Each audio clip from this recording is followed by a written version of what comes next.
Let's continue. The next module is technically about features, or it's kind of like release notes of every version that we have had. And it doesn't have a lab, so I'm going to kind of teach it out of order at some point when I think it might be a good idea to introduce it. So it talks about features in 1.0, 1.1 release notes, 1.2 release notes, 2.0, 2.1. It kind of goes through each slide is about what was added new in the different releases. So we can kind of catch up with it later on. So we're going to module 3, which is, of course, got to do with virtualization, containers, and third-party integration. Okay. Now, of course, Cisco wants to make it consistent how you apply a policy across different types of environments, which means you may have physical bare metal servers, and some servers may be virtual machines, and still some others may be containers. So we want to try and make sure we have a consistent policy model or a common policy model that can be applied across these different types of server platforms. Okay. Now keep in mind, there are chances you may have some web servers which are physical, some which are virtual. Similarly, some application servers may be physical, some might be virtual. So we're going to try and maintain a common policy. The permit statements or the deny statements, you don't have to build different contracts just because some servers are containers and some servers are virtual machines and some servers are physical bare metal servers. And that's the approach Cisco has taken when they went about considering this topic, virtualization, containers, and third-party integration features. So the product, which actually helps to manage virtual machines, typically they're called VM managers. Microsoft has a different product, VMware has a different product, Red Hat has a different product, and of course Citrix has different products. So they all have different VM managers. The Cisco APIC will integrate with quite a few of these. It integrates with these third-party VMMs, that's what we call them, virtual machine managers, to make sure that we can extend the benefits of the ACI policy model to a virtualized environment.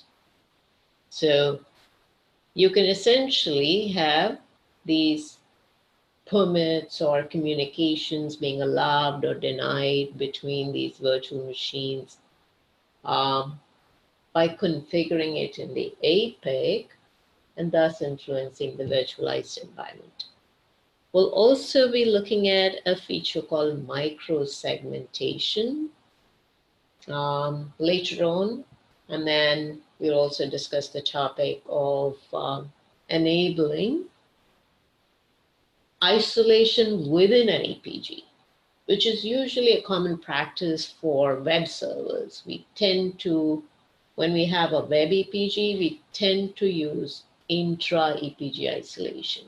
And the reasoning being, we do not want one compromised web server to be able to initiate an attack to other web servers. We tend to have that as a good practice, isolation between web servers in a common EPG.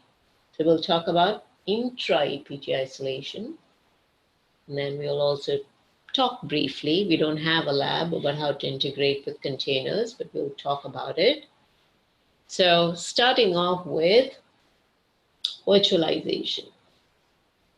Basically some kind of approach where your hardware is being made to appear as if it is some kind of software.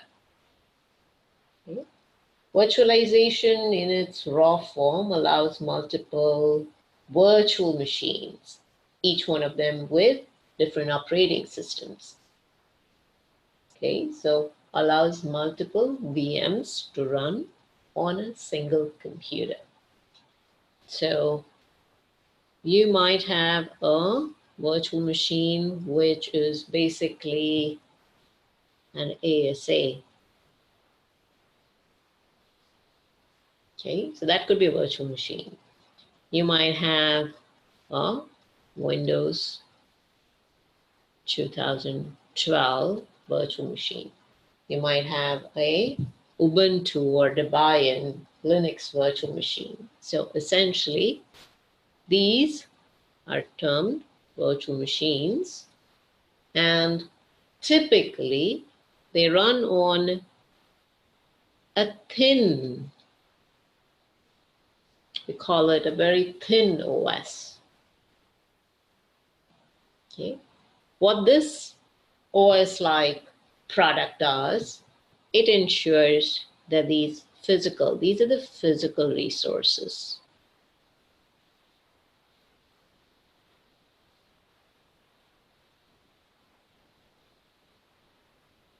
Okay. It ensures that these physical resources appear. For example, this particular OS thinks it has its own CPU, and so does this one. But essentially, it's kind of time slicing. That's what it's doing. The hypervisor, it's a OS-like thing, a product available from different vendors, a thin operating system that ensures that it provisions the physical hardware. These are the physical things. It provisions them, makes them appear as if each of these operating systems have their own hardware.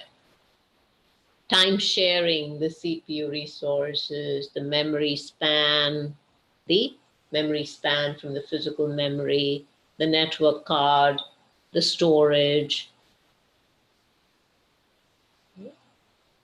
So I would say the physical hardware is abstracted by the hypervisor. That's what we use the term, abstraction. The hypervisor abstracts the physical hardware. It translates the request from the virtual machine. So technically, these are just make-believe, right? The CPU, the memory available here, it's make-believe. When the OS makes a request, the hypervisor translates it and sends it to the span of memory available for that virtual machine. Okay.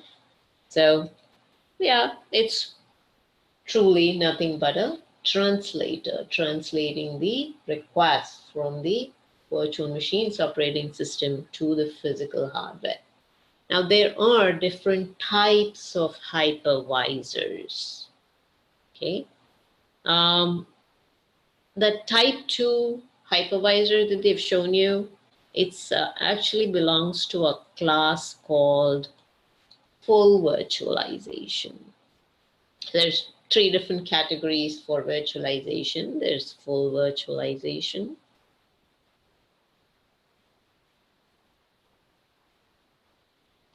In this case, the OS is completely unaware that it's running,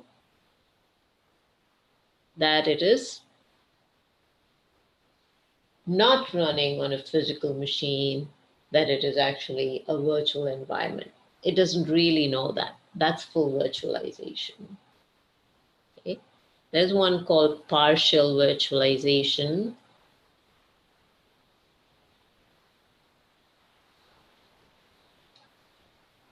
The operating system is aware. Okay. That there is a hypervisor, and the hypervisor is making these adjustments or talking to the physical hardware. So in a partial virtualized environment, the operating system has to have the right drivers installed on the operating system. Then there's para-virtualization, another approach. Now, there are three approaches, but I can tell you this is the approach that is scalable, and hence this is the one that's normally deployed, full virtualization. Okay. While paravirtualization is also a concept where the OS knows that it has to communicate with the hypervisor, but it does it more efficiently. It basically translates these complex calls into a more efficient method. It does involve the OS to be modified. So the OS is going to be aware that there is a virtualization layer, the hypervisor is there. Okay. So not popular, not popular. Full virtualization is the one we usually go with. Now, under full virtualization,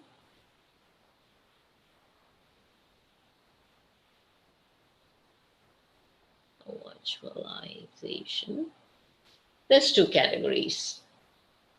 Okay. One of them is the one they've listed here, hypervisor, type 2 hypervisor. Okay. So there's one in this full virtualization, which is called bare metal hypervisor. I don't know if they have a diagram of that. Yeah, that's this one, bare metal hypervisor.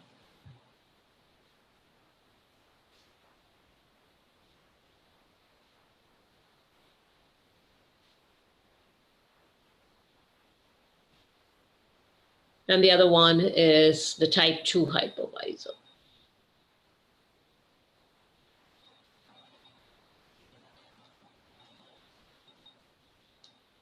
Okay. So in a type 2 hypervisor, on the physical hardware, they have installed an operating system. Okay. Linux or Windows or something. Let's call those Windows. Okay. Then we install a virtualization application. Now, for example, if you were talking about VMware, they have these products called VM Server or a VM Workstation.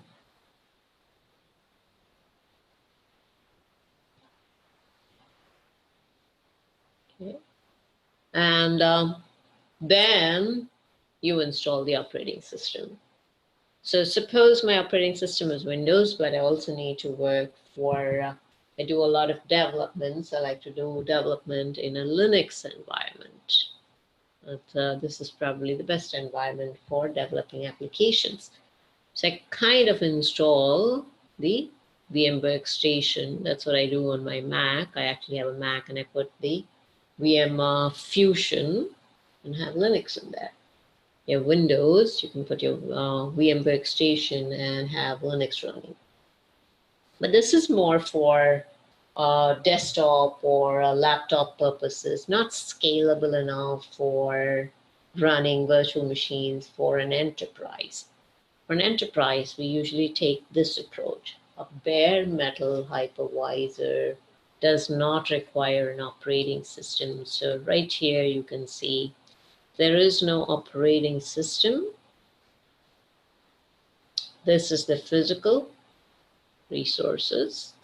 And then you directly install a hypervisor, be it Microsoft or you use VMware or Red Hat or Citrix.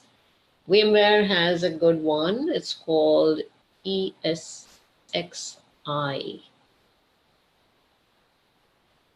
Okay. So you basically install this directly on the physical equipment. You don't have an operating system. So this is your translator. And over it, you build out your virtual machine. So these are all, let's say VM1, VM2. In the introductions, many of you mentioned that you'll work with Cisco Voice over IP, for example. If you are working in a Voice over IP environment, or as we call it, the collaboration environment, This is the approach that Cisco uses. You actually have VMware with ESXi installed on it. I mean, a physical server like UCS with ESXi. And then that would be, say, your call manager, your voicemail system, Cisco Unity connection, maybe an emergency responder, maybe a presence server. So, or Jabber server as we call it, or Cisco Expressway, they would all be different virtual machines. So, as I may have mentioned earlier, about 85% of data centers take this approach now, bare metal hypervisor approach.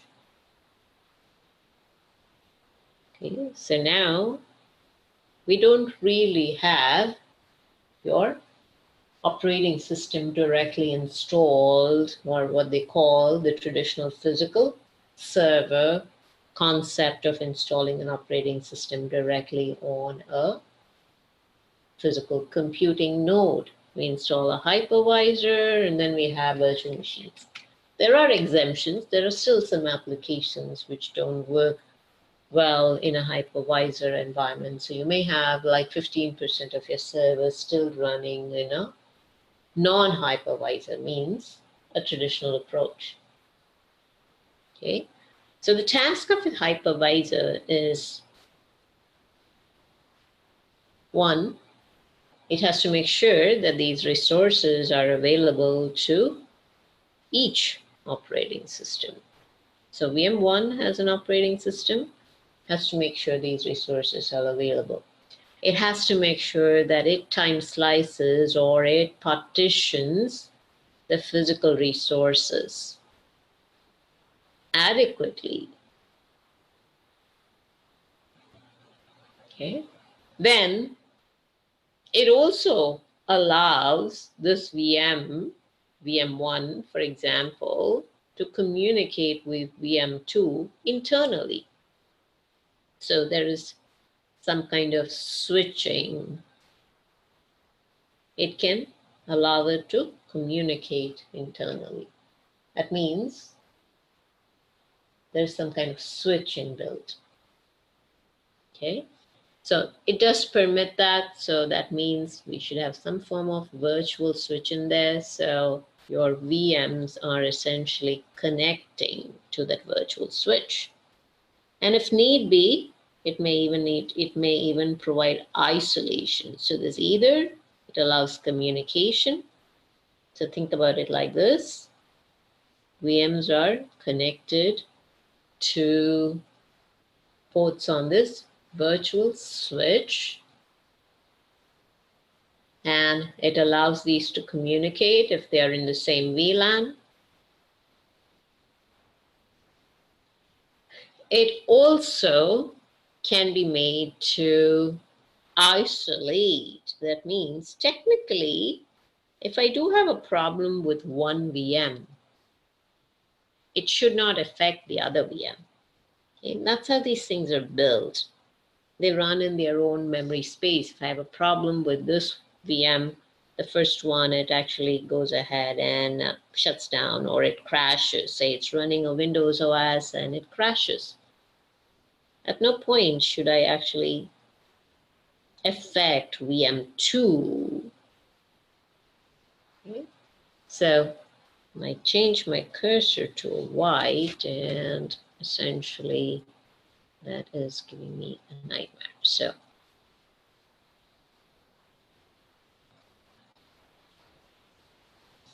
if VM1 fails, it should not affect the performance of VM2. VM2, VM3, and VM4 should keep working. Okay, that's how it isolates the resource. It ensures that failure of one machine does not affect another. And that's basically, remember, the concept is, if you had one physical server fail, it shouldn't be affecting another physical server. So same thing applies here. One virtual machine fails, it should not affect another virtual machine. So it lets the two VMs communicate purely because we have what's called a virtual switch inside. Okay. Now, the physical NICs. I'm going to go ahead and use terminology that VMware uses for the physical NICs. Does anybody know how VMware terms the physical NICs?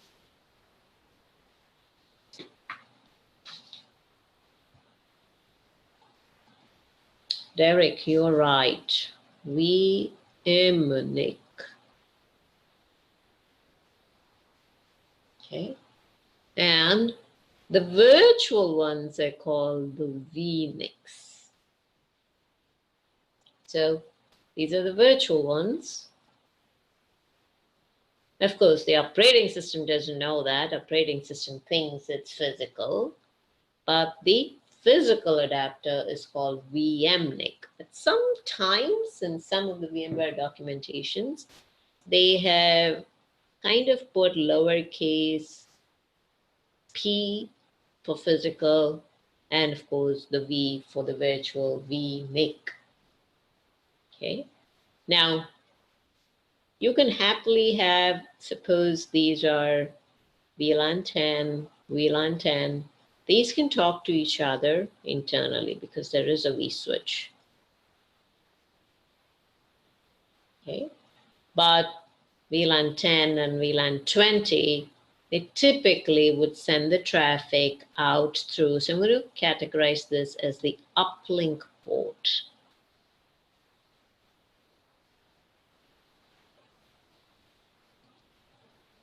Sends it through the physical adapter, probably to a switch, a multi-layered switch, which then maybe sends it back through the same adapter.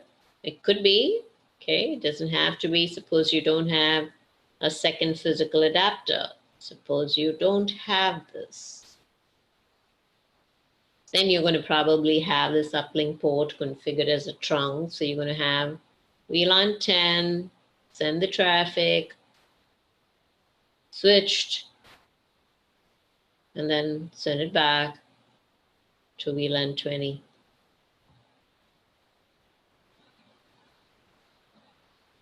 Okay, so chances are you may have multiple physical adapters like they've shown you here. They have two in this case.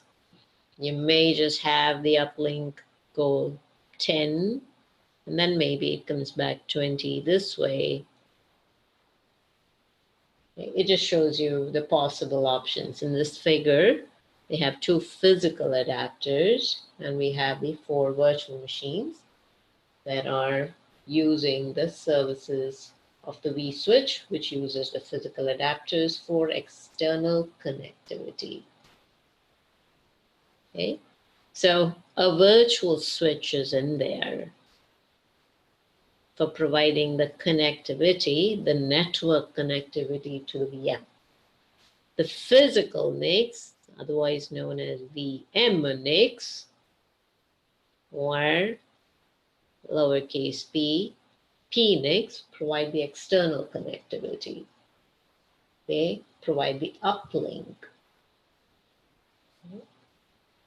Now, all the VMs that are running in the physical server tend to share the physical NICs, which means they share the physical ports of your network switch. Okay. And this operating system, it really doesn't know. This is full virtualization. It doesn't know that this is virtual and it's connecting to a virtual switch. It's totally unaware.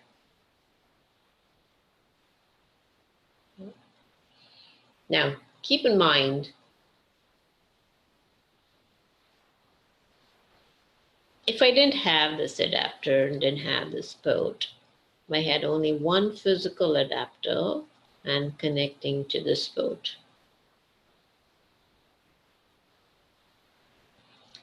If we determine that one of these VMs have been compromised, this one's been compromised,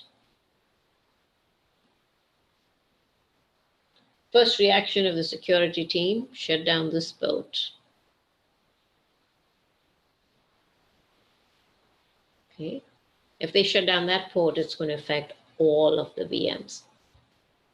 Also, remember, any changes done on this physical port is going to have its effect on all of the VMs because there's only one physical adapter, one physical uplink for the vSwitch. So anything done on the physical network switch will affect all the VMs that are running on this particular host, or we like to call it the compute node. The physical server is termed as the host in a VMware terminology. Cisco terms it as the compute node. Okay. Now, is everybody familiar with the term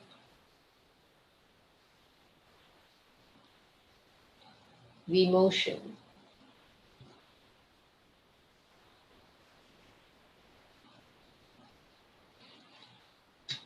Let's see who is familiar with vMotion. Anyone familiar with vMotion?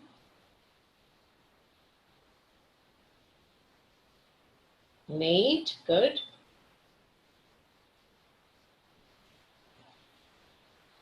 Thank you, Victor. Moving the VMs between hosts. Why would you move that? Any reasons you may cite why you move the virtual machines between different hosts? Could be resource reasons, yes. Could be testing, okay. So in VMware, it could be for maintenance. vMotion is a term used in VMware. In Microsoft, they call it live migration.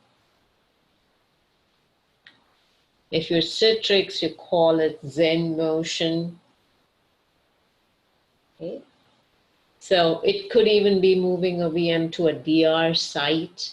Maybe we have a huge storm predicted in Atlanta and we move the virtual machines from the Atlanta office to some other DR location. Maybe it's in Orlando, so we move the virtual machines there temporarily. Okay. So if you have physical server A, and let's say there's a physical server B,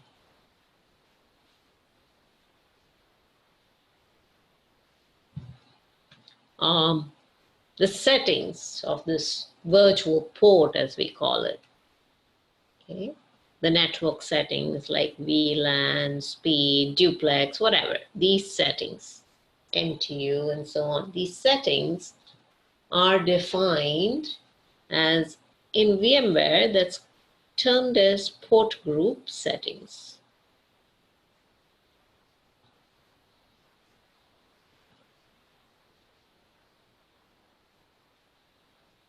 Let's call it Oracle.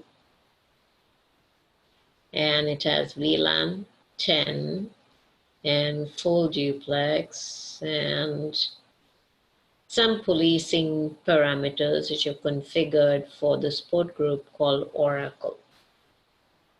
Okay. Now, if I really want to move this virtual machine to server B, I've got to make sure the vSwitch in here has a port group which is named the same thing, capital O RACLE, and it has VLAN 10, and it has full duplex and some policing configuration. Full duplex and some policing parameters, which I didn't write here, but I mentioned it, some policing values. QoS policing. Now, I have got to make sure that's capital O because I called it capital O Oracle. I've got to make sure when I configure this vSwitch, I have the same identical port group name with the same settings. So if I want to move VM1 from server A to server B, VM1 can continue functioning fine. Okay. Now, unfortunately, every vSwitch, okay, these are called standard vSwitch. It has to be configured individually in every physical server. That means if I have server A and server B, I'll have to log into this, connect to the hypervisor, and configure the settings of this vSwitch. Similarly, I'll have to connect into server B and configure the settings of this vSwitch. If I had another server, server C, I'd have to log in there and configure the settings of that vSwitch. So in other words, it becomes a nightmare for the administrator because you'd have to keep configuring the standard switch on every physical server individually. Becomes a nightmare. You may have 2,000 servers. You can't possibly log into each one of them and configure the vSwitch. So the answer would be, don't use a vSwitch individually for every server. Let's go with what's called a distributed, not a standard vSwitch.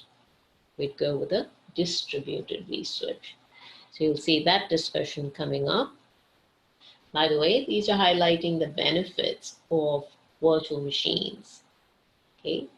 Overusing physical devices, notice what it does. It tells you that it allows for partitioning or segmentation of the physical resources. One host, one physical server can serve multiple virtual machines. Okay. Well, it still keeps them isolated, as if it presents the same level of security as if they were on different physical servers. So if you have 8 VMs on one host, it is kind of equivalent to 8 different physical servers. No server is aware that there is another VM on the same host. Okay, so this VM here would never even know. Okay, VM1 doesn't even know that VM4 is on the same host. It considers them as if it's on a different physical machine. They're unaware, so it isolates them. Okay. Then all the files for the VM, they actually reside. It's easy to back them up. They reside in a folder, so you can actually back them up, modify them, duplicate them any number of ways. And remember, the hardware is abstracted. So essentially, since the hardware is abstracted, it's all being provided by software. You can actually go ahead and migrate these virtual machines between different physical servers. Very easy because the hardware is totally abstracted. Also, it'll support different operating systems, Windows, Linux, Mac, whichever one you want. Okay. So those are some of the benefits. Here, a little bit about that ESXi architecture. It's installed on bare metal servers, very efficient. It's a very reliable hypervisor, and it abstracts your CPU, memory, your storage, and networking among multiple virtual machines. Here, it actually shows you that the VMware agents, they actually run in the kernel. Third-party agents are only allowed if they are signed by VMware themselves. Okay. It tells you that since 5.0, an ESXi shell has been added, so you can actually go ahead and troubleshoot the shell. Well, a little bit about those ESXi features. Every individual host has a vSwitch. However, it becomes difficult to maintain the vSwitch on every physical server. So you would probably go with the license that allows you to use a distributed switch. Now, from a network perspective, it allows us to bundle, or more like port channeling. NIC teaming is more like port channeling. Using multiple NICs together as an uplink would be port channeling. And of course, from a network perspective, these port groups, they support VLAN, so you can avail of the security and traffic separation features of VLANs. Well, from a storage perspective, you can use local storage. Local storage is rarely used. I'm going to write here rarely because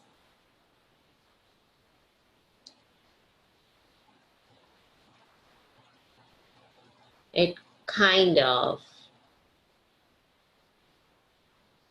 not apt for vMotion. I would say it probably restricts mobility.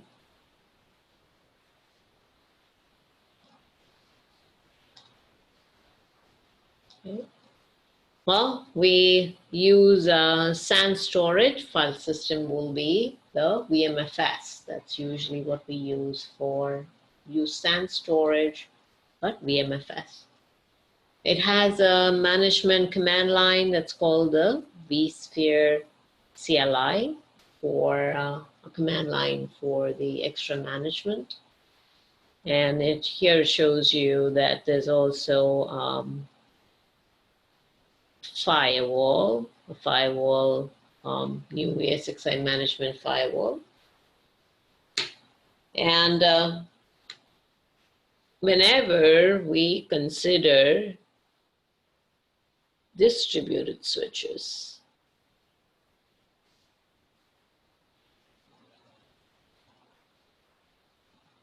a switch spanning multiple servers, okay, we would go ahead and use this application, the vCenter component. So distributed switches, and you want to do your vMotion, or you would go ahead and make sure that you have this component called vCenter, which basically does all centralized management of these ESXi hosts. And that's why it's called vCenter, centralized management. Okay. The ESXi installation, it's got a small footprint, so you can actually go ahead and install it. You can also have it embedded. So it's due to its small size, ESXi requires very few patches.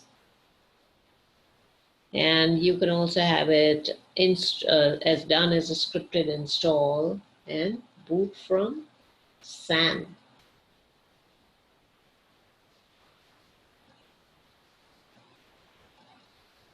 That means no local storage. It's always going to be booting from a SAN environment, which is actually quite nice. Don't have to worry about anything being locally stored. Everything is centrally stored, and you can go ahead and boot it from the SAN. Here's your vSphere architecture. You see what this vCenter product is doing. It is used, this component is used to centrally manage several ESXi hosts.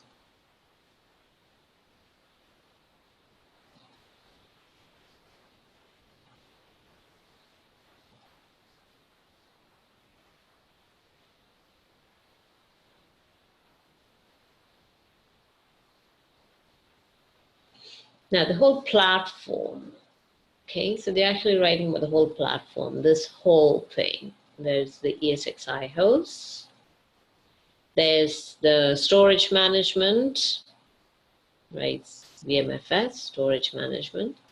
There's network management, that's your management of your distributed switch. Okay. Then there's the component that allows us to move the virtual machine from one host to another. There's scalability features, like anyone heard of DRS?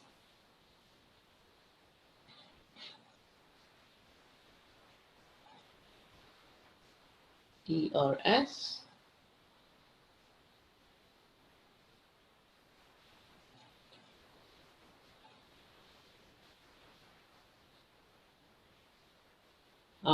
DRS is actually a component of a vCenter. It's called Distributed Resource Scheduler.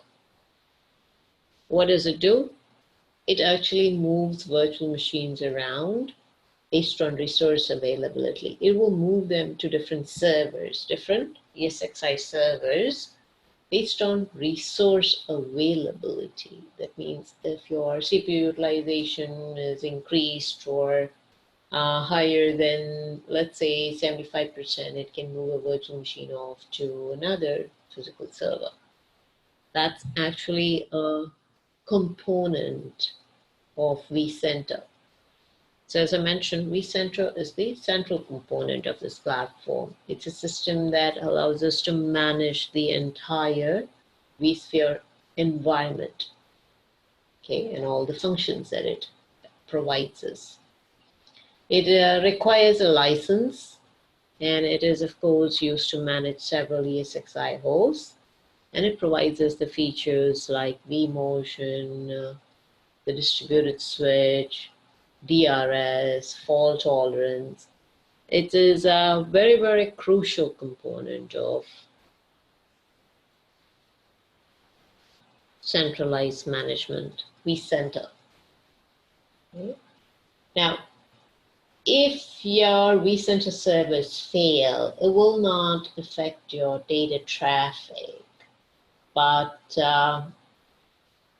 things like moving virtual machines around or having it automatically move them around because of resource lack of resources, those features would not work. So vCenter is not involved in moving your, or the data traffic is not passing through vCenter. So even if it fails, it's basically not affecting your production traffic, but it is going to affect the features, the functionality that VMware provides is not available unless you have it restored or unless you have the redundant servers of the vCenter cluster. vCenter itself can be installed directly on a physical bare metal server, or it can be installed as a virtual machine on one of the hosts that it's managing. Well, of course, whenever you have multiple vCenter servers, it is definitely a recommendation and definitely something that you should practice. You should have the 2 instances of the vCenter cluster on 2 different physical hosts. Okay. vCenter used to be Windows-based. It's available as a Linux appliance. Okay.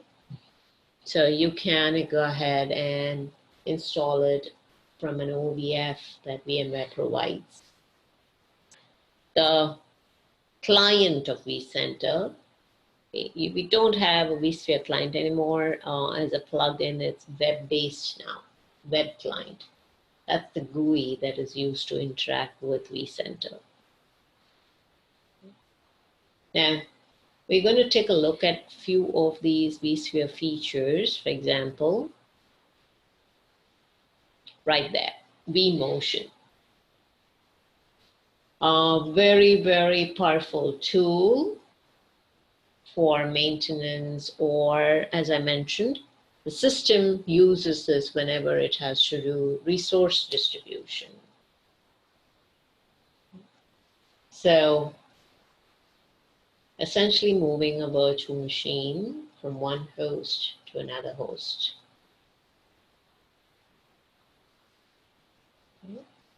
That just depicts an example of how the virtual machine is being moved. Shows you no downtime, no impact on service availability, and it's a powerful tool for maintenance purposes. That is your vMotion. Another discussion is going to be a feature called HA, high availability.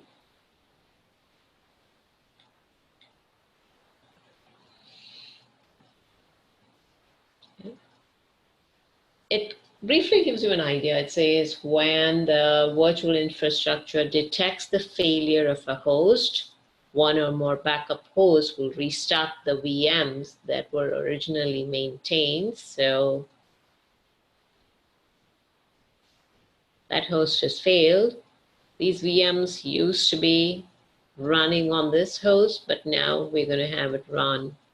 That's what HA does.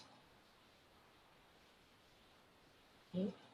Now, how is that possible? They have some kind of keep alive or a heartbeat checking this host. Every 15 seconds, they keep checking, hey, host, are you there? Are you there? Are you there? If the host doesn't respond for 15 seconds, it's isolated, and then it ensures that those VMs which originally used to run here, the VMs 1 through 8, are now being executed, or they run on this new host here.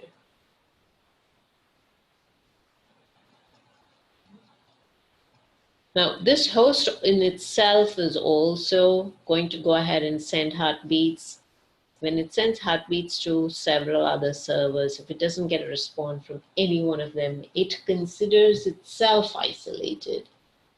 Okay, and then it says, well, since I'm isolated, I'm a moot device. I need my VMs to be executed on some other device, basically. The fault tolerance feature. It says it allows the VM to survive the failure of a host with zero downtime. You see how they've called it the VMware lockstep technology. Basically, all the changes on the active VM is immediately being synchronized to what we call a standby through VMware's lockstep technology. So this would be an active, and of course, whenever that active one fails to respond to requests, the standby becomes the one that is used. Fault tolerance. Distributing the VM across several servers by keeping track of the resources. Okay, so you basically monitor the usage of resources on this host, and if the host utilization is beyond a certain threshold you have set, it'll start moving the virtual machines to other hosts. That is a feature called DRS.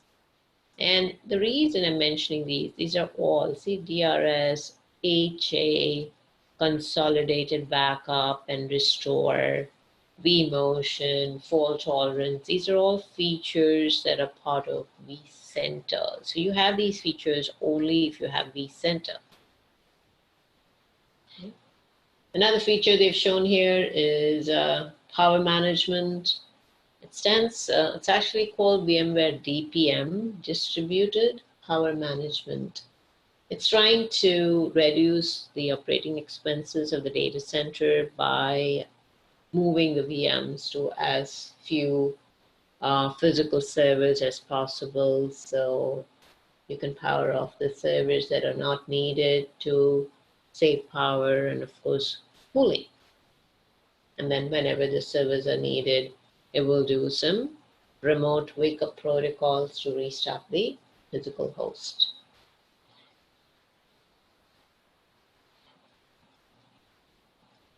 Of course, here is a standard switch. It's also known as a VSS. You see that VMware uses the term VSS and DVS. Virtual standard switch, distributed virtual switch.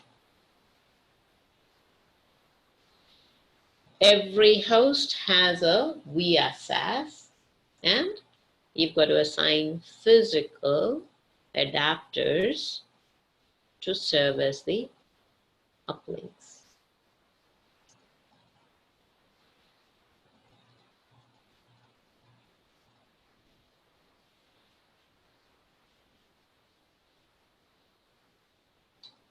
We have 4 virtual machines in this case. Note the term port group. The PNICs are the uplinks. The port group is what implies the VLAN and other settings for the port. So every switch in the host has to have some physical network cards allocated, else they cannot talk uplink. Okay, so if you don't have these physical VM NICs allocated, by the way, this is NIC teaming, like port channeling. If you don't have any of these, they can talk internally. They're the same port group, the green, the olive, and the lighter blue. They're the same port group. They can talk internally, but they can never talk. So you have to have the physical switches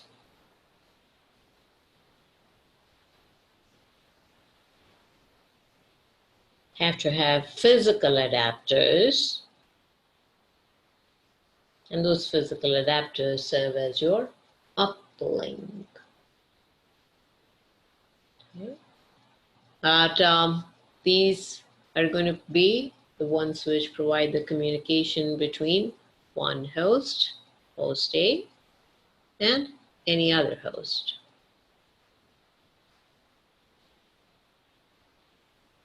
There's a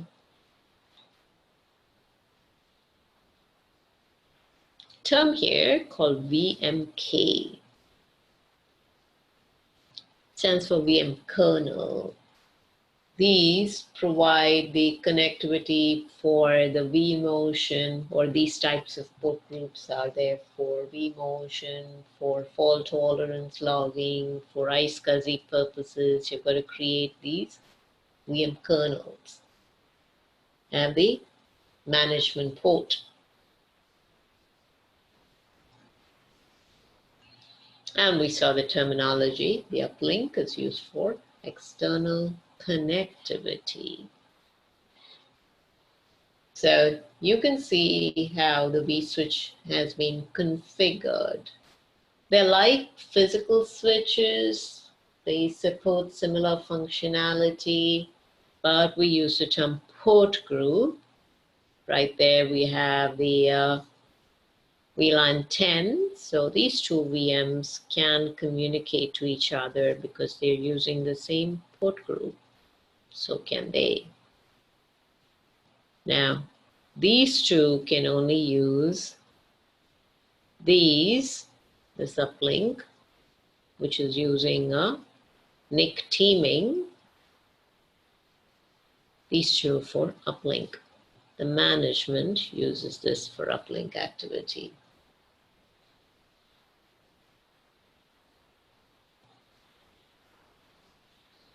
So what does a vSwitch do if you think about it?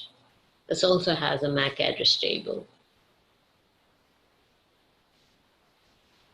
Just like physical switches, they have the MAC address table. Populate the MAC addresses of these vNICs.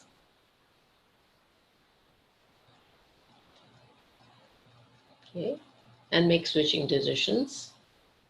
It will, as I mentioned, internally allow the VMs of the same port group to communicate to each other. Everything else, if they cannot communicate, it will be sent through the uplink towards an external device for enabling communication. They do not participate in spanning tree. The vSwitch can be accessed through vCenter. You can also go ahead and say, I'd like to tag VLAN traffic or the 802.1q tag. So I'd like to have the tag passed to the operating system. You can actually do what's called virtual guest tagging.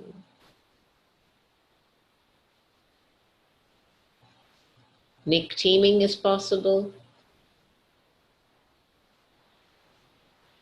Okay. And also you can configure those as active and standby ports.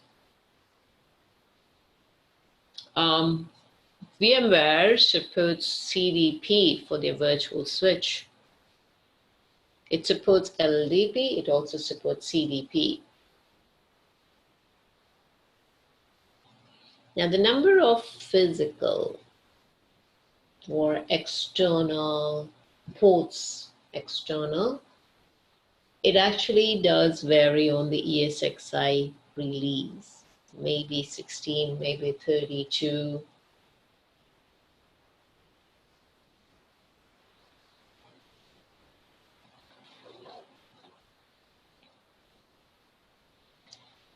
Contrast that with a distributed switch. You're going to configure it once from vCenter. That's why they show you that this switch is managed via vCenter.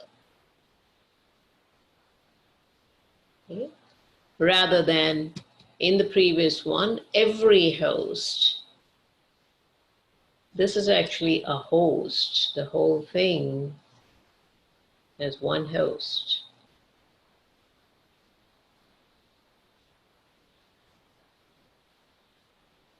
Or one physical server. And if you have 100 physical servers, you'd be doing this 100 times. If you had 1,000, you'd be doing this 1,000 times. Rather than do that on a repetitive basis and configuration issues, you would rather go with one centralized distributed switch, which is configured through vCenter server.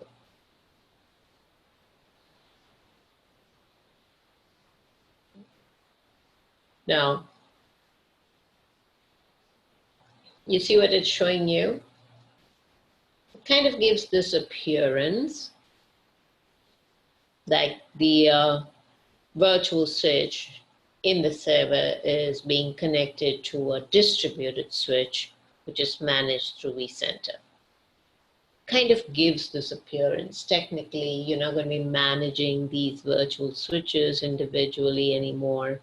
You're probably just building this out and assigning it to the physical servers for use.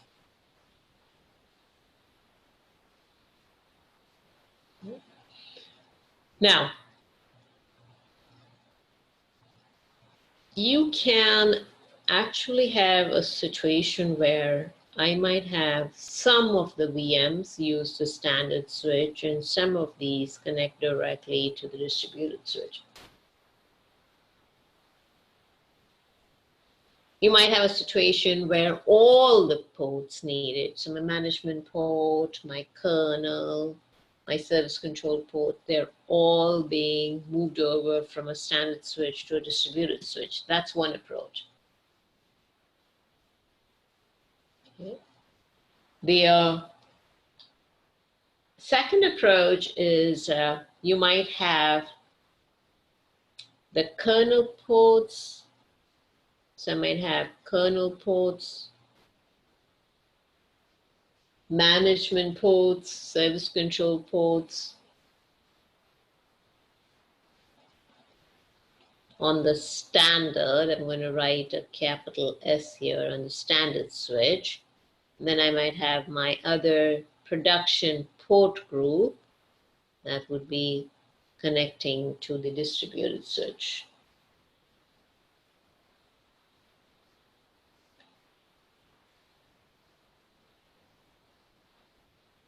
Then there's no hard and fast rule saying you can only have one distributed switch. You can have multiple distributed switches.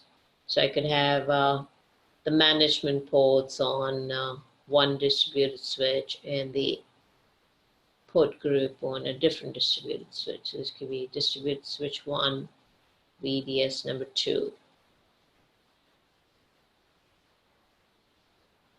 VMware just gives you the flexibility depending on what the server administrator needs and how they want to manage. You can actually go ahead and configure this the way it is suitable for the environment.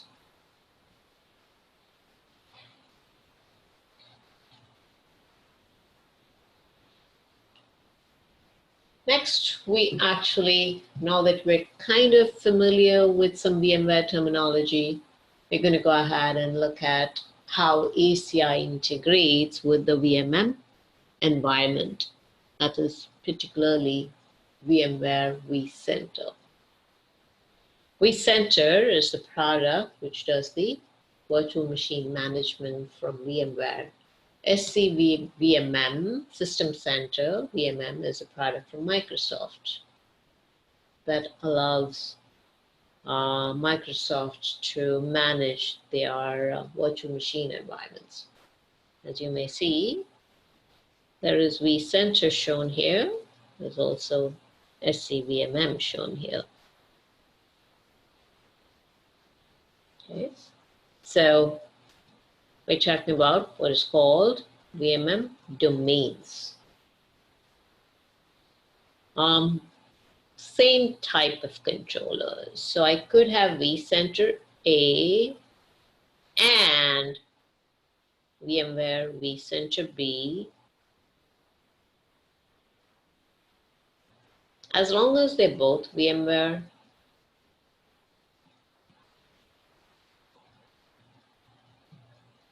and of course, what does the APIC need? The credential it needs to log into vCenter. These are all defined as part of a VMM domain. So it could be one vCenter or multiple vCenters.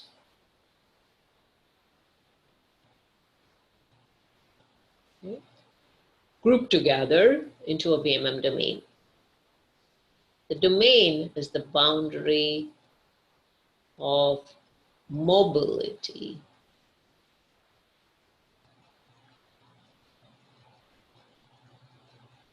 Okay, or I would say virtual machine mobility. It's the boundary. So if a domain has one vCenter A, virtual machines will only be able to move within the hosts which are in vCenter A.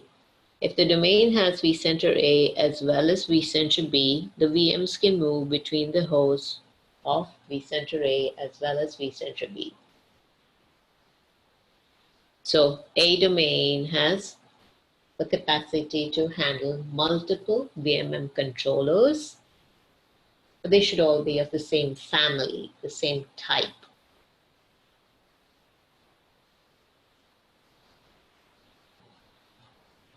It cannot, domain 1 cannot contain Microsoft. They have to be the same type. Now, what happens when you integrate your APIC with vCenter A? You use a concept or an object called VMM domain in the ACI environment. You specify the IP address or details of vCenter, host name, specify credentials to connect to vCenter,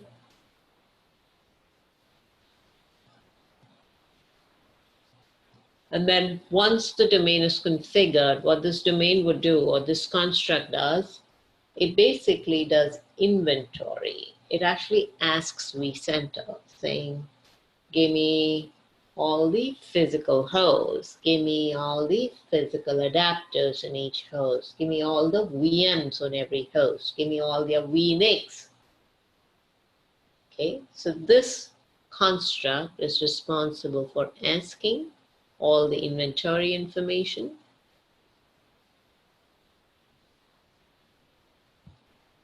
all the physical host machines, the adapters in there, the virtual machines, their VNICs.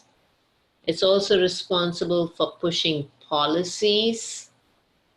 This is an object or a construct in ACI.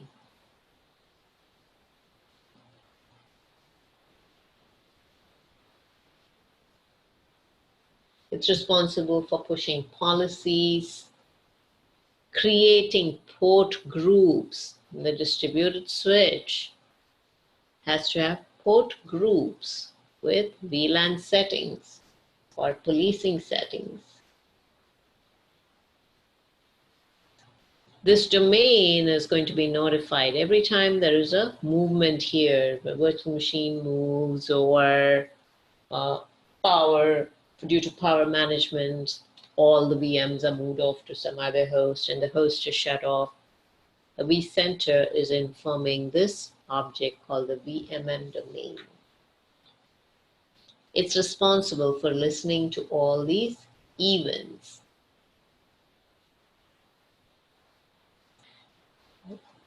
So if you see the description of the VMM domain right here, it says it pushes policies to the VM controllers, in our case, the vCenter servers, creates port groups for the virtual switches, and listens and responds to different events like a virtual machine being moved around or due to DRS or a fault tolerance even taking place.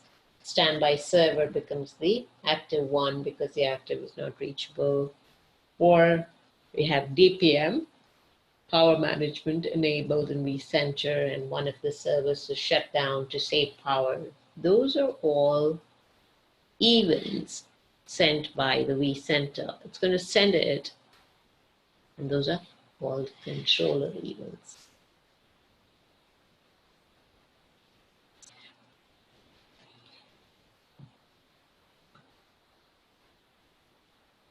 So the domain basically has the vCenter, host name or IP,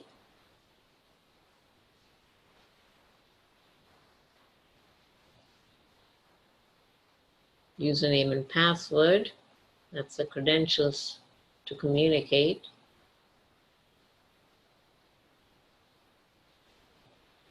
Part of the profile. Well, we also specify which VLAN ranges are to be used. Now keep in mind, what's the domain going to do? The APIC has a component there called VMM domain.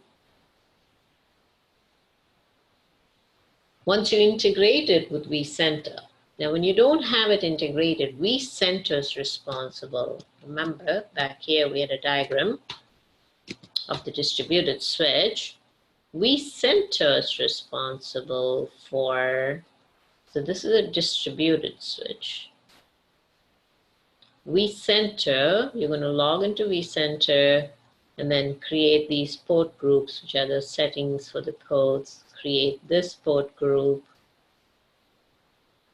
configure the VLAN for the uplink, configure the VLAN for these NIC bonding outcome.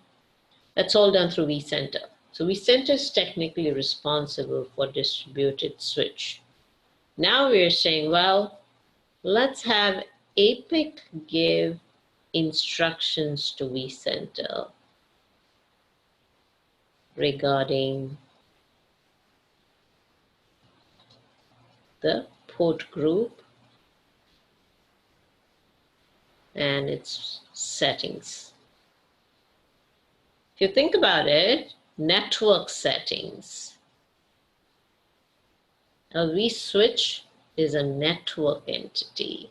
Network settings, the vCenter is solely responsible, but now in a Cisco ACI environment, we are actually saying, no, the network engineer would be responsible. We don't log into vCenter and configure. Instead, the network engineer configures the APIC, and the APIC renders those commands to vCenter, which then configures the distributed switch settings.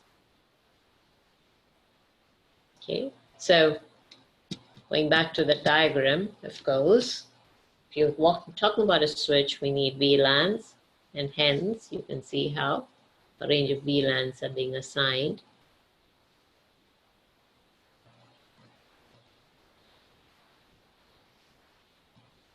Now, AEP,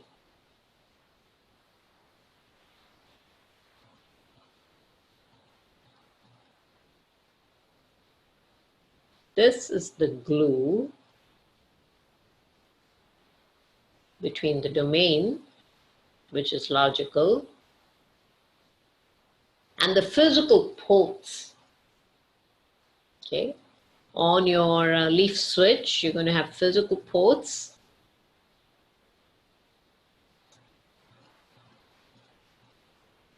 You have some physical ports which are connecting to ESXi host A. So the settings of this physical port, they're all controlled through AEP, because AEP will associate to the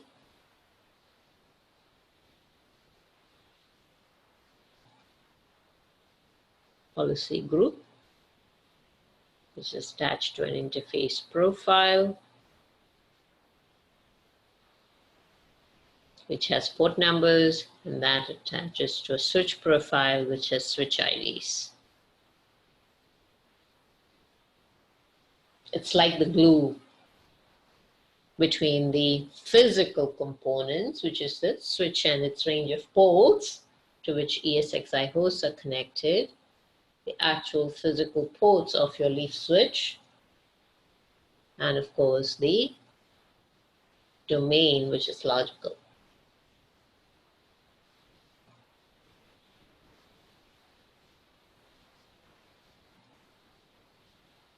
Leaf 1, if I have a physical server,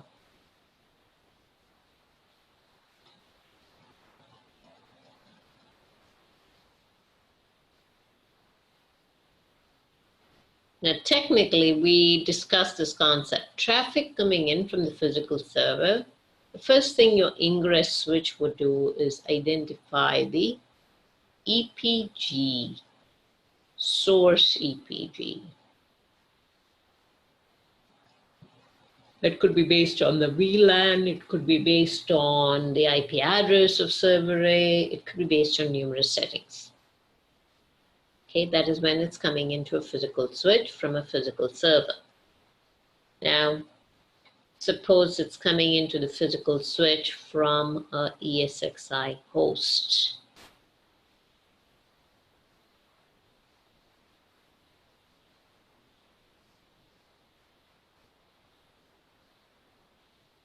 There's a virtual switch in there, distributed virtual switch.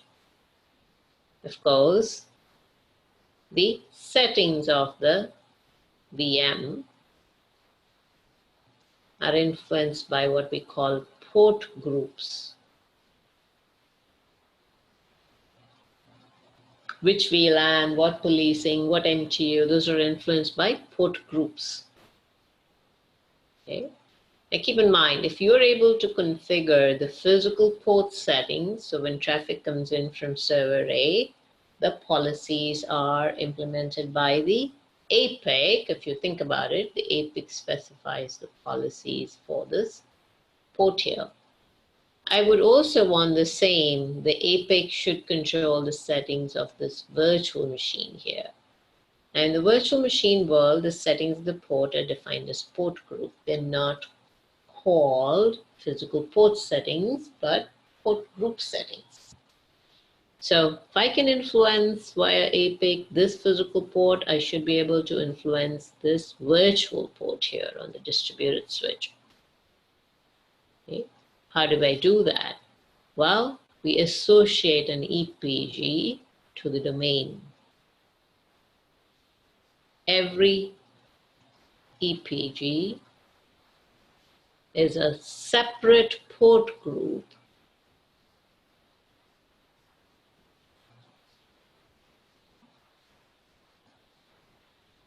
when you associate the EPG, it becomes a port group on this distributed switch. And all you need to do is the server administrator will right click on the VM and say, well, we want to go ahead. So I might be using Web EPG on this. And if I want Web EPG to be associated here as a port group, I would actually associate my Web EPG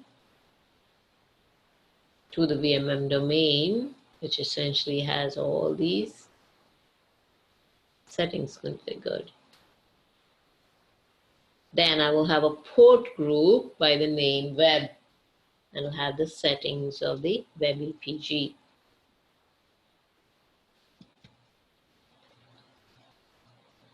So there, they're discussing how you would associate the EPG with the domain.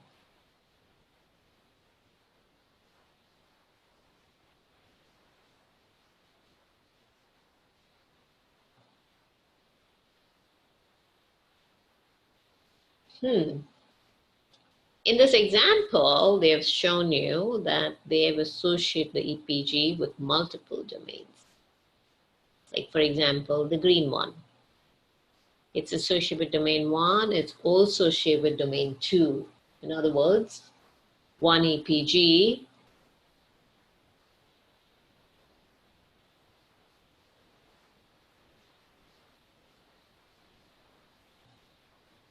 now, it also tells you that the domain has multiple EPGs associated. It also shows you that.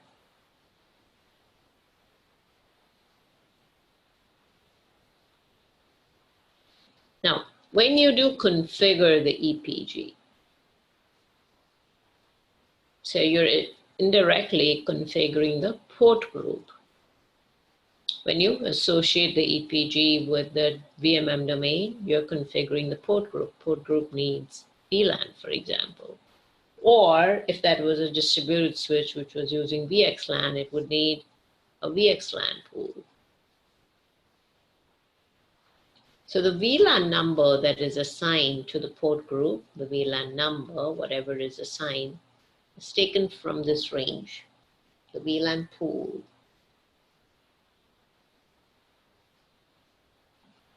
Now you can statically create a VLAN range statically and say it always use, when you do the associate, you can say, hey, always use VLAN 10, create VLAN 10. Or I can create a range, VLAN 10 through 20. When it associates Web EPG, it might use 10. When it associates App EPG, it might use VLAN 11. Web EPG, maybe VLAN 10. That is dynamically assigning a VLAN from this range for the port group settings.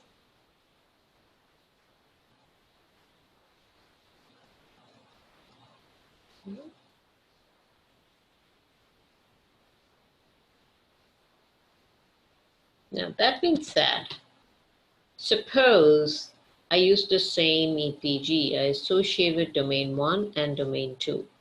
Domain 1 uses VLAN 10 through 100 as the pool.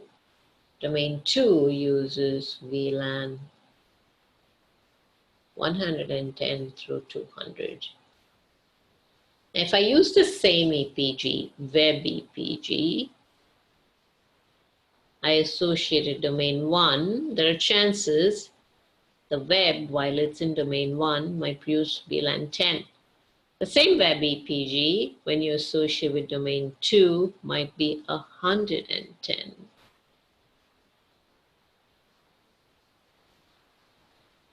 Okay, you've got to be careful about this. The same EPG, when associated with multiple domains, uses different encapsulations in each domain. That's the restriction why. That's why they said that mobility, when I discussed VMM domain right here, I said this is the boundary, or a domain is the boundary of VM mobility.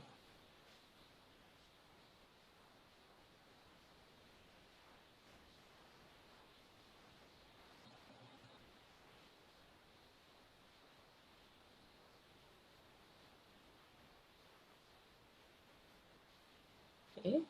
So here we see that if I use the same EPG in two different domains, the chances are it's definitely going to take a different encapsulation. So you cannot move a virtual machine that is in using the port group green EP to another domain which is also using the same port group, because EP in domain 2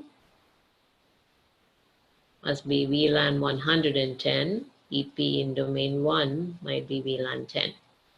You've got to be careful about using the same EPG across different domains. They use different IDs, different encapsulations.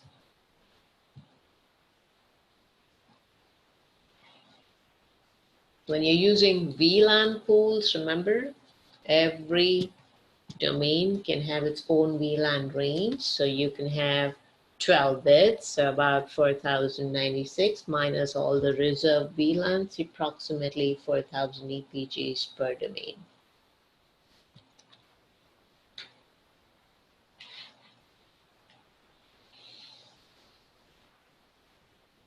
This is a screenshot of configuration.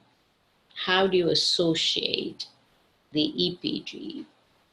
They have had you create EPGs already, so this actually shows you how you can select the EPG, expand it, and there's a concept called domains, and it asks you to add the VMM domain. And of course, you're going to associate it with the domain by specifying the domain name. You can actually pick it from the drop-down. By the way, this is where you create the domain.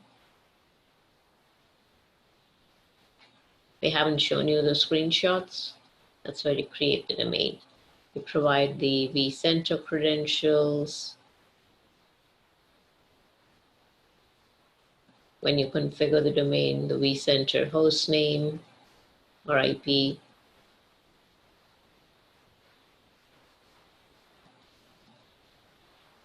That's all done under virtual networking.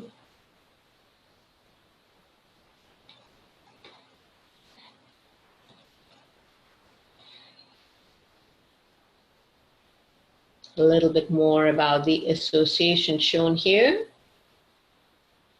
It pulls the VLAN from the range. If you just configure the VLAN as what we call a dynamic range.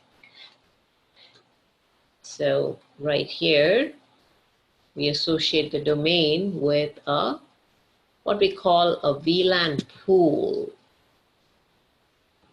When you create this pool, you get two choices: static assignment of VLAN or dynamically assigned from a VLAN range.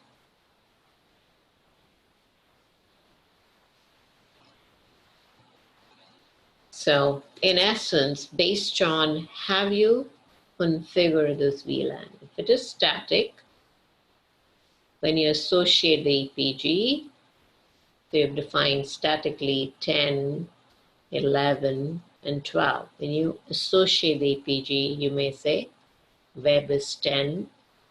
When you associate the app EPG, you would say app is 11. You'd statically type it in the, or select it from the configuration screen. However, if you do dynamic,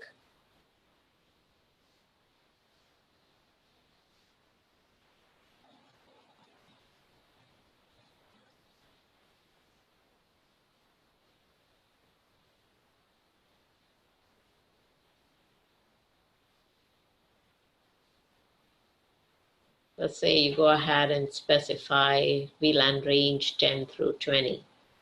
When you configure the web EPG and associate it with domain 1, it doesn't ask you to type in the VLAN. It's going to pull a VLAN number from this range. So that's why it tells you there are two approaches to the EPG association. The EPG-derived port groups are mapped to VLANs. Two options: dynamic VLAN, pushed by the APIC, obtained from a VLAN pool, And the APIC instructs the VMM which VLAN ID to assign to the port group. Static VLAN assignment is another approach, but says not supported with a whole lot of hypervisors. You got to be careful about which hypervisor vendor you're using when you go with the static VLAN approach.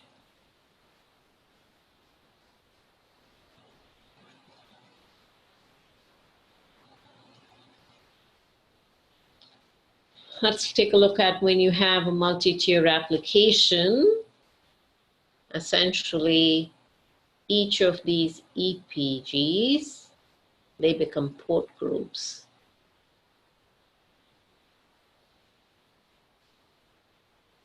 These port groups are the configuration component for the distributed switch.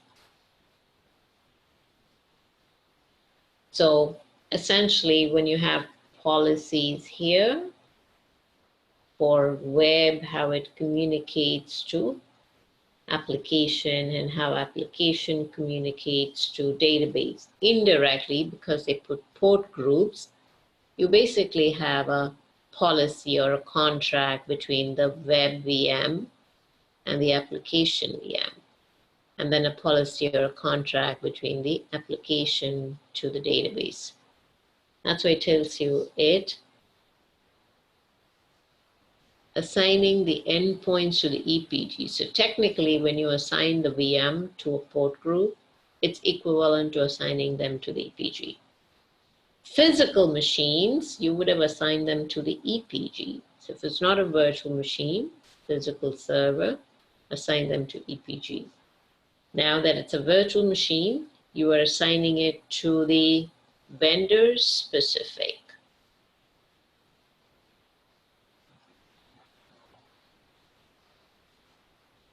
Network construct.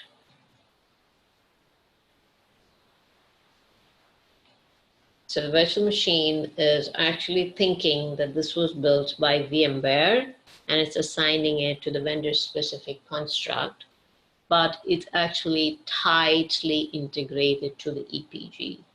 So in other words, ACI is now implementing policy between VM here, web VM, and the app VM. And similarly, it's implementing the policy between the app and the database VM. Now you're going to be selecting the VNIC of these and assigning them to the port group. The endpoints, according to ACI, are nothing but the VNICs. So whatever policy you have defined here, that's taking effect between these virtual machines. The APIC is restricting or permitting the communication.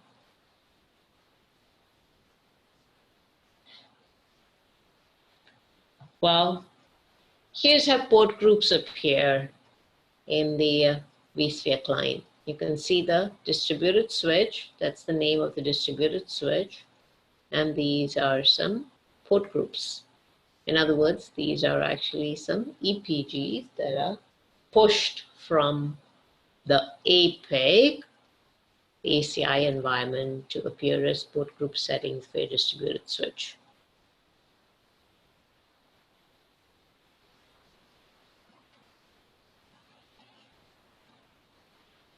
Now, a little bit on what goes on inside the ACI environment.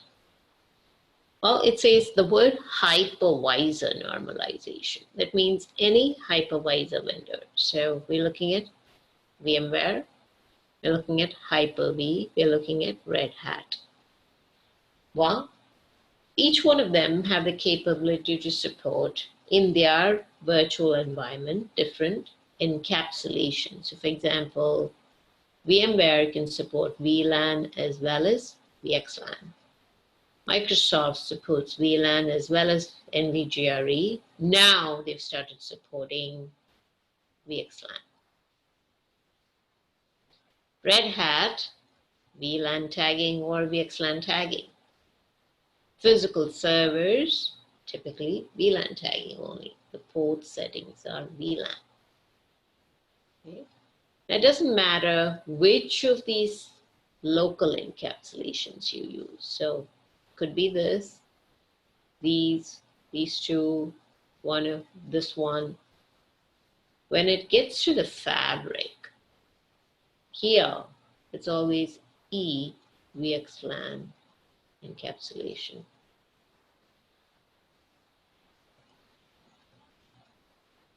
So when it sends it in EVXLAN, ACI considers it normalized.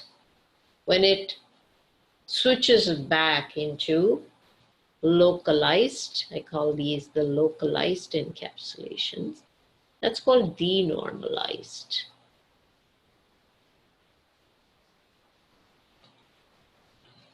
So it could be normalization for Microsoft NVGRE, standard VXLAN, or VLAN. And of course, we've just seen that the same EPG is used for physical environment, and now we're using it for virtual also. So you essentially can control connectivity between your virtual and physical environments. That's a description of NVGRE.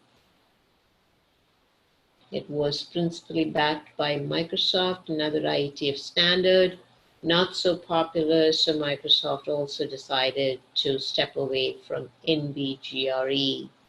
Very similar to VXLAN, but it uses GRE instead of a UDP-based protocol to encapsulate the frame.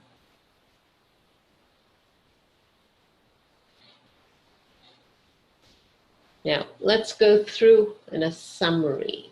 The first thing you do is create a relationship between you're logging into the APIC and a vCenter. So this, I'm going to call it the VMM domain 1. APIC has the credentials to connect to vCenter. It also knows the IP address of the vCenter. That's termed as the VMM domain. Some more settings in the domain, like the VLAN pool, but at least with a minimum, the credentials to log into vCenter and also the vCenter IP. Okay.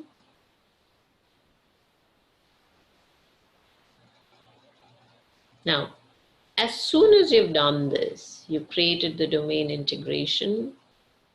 When you look at the vCenter environment, you would see a distributed switch show up. So you would see this entity, the distributed switch.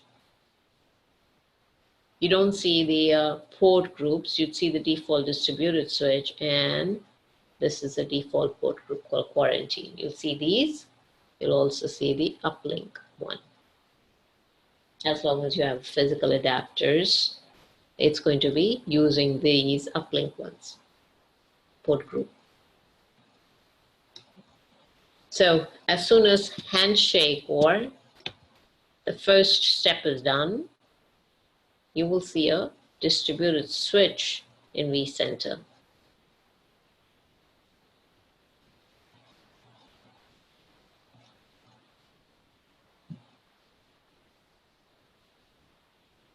Now, keep in mind, a distributed switch is centrally managed. That doesn't mean it's available to every host. Centralized in vCenter. If you want a host to attach to the distributed switch,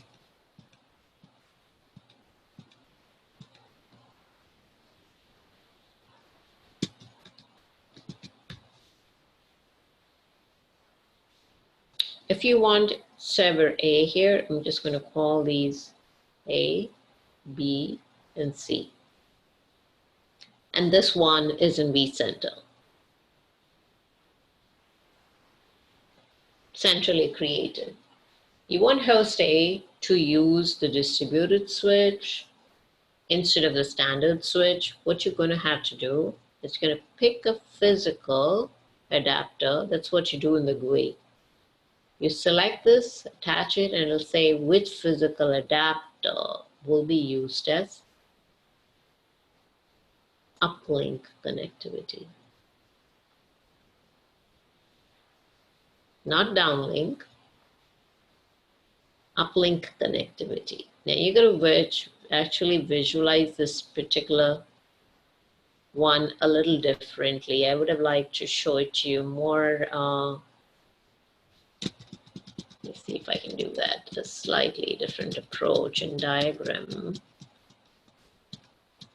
Might be better if I use my PowerPoint slides from another VMware class, maybe. So I'm going to kind of draw host A, host B,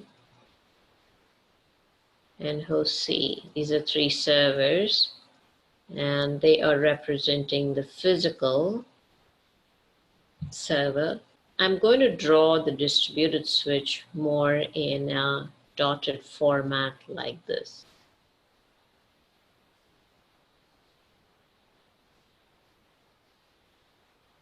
It's actually in vCenter, but you can assign it to every host. The only way it gets assigned is to the host. That means the host can only use it if you associate a physical NIC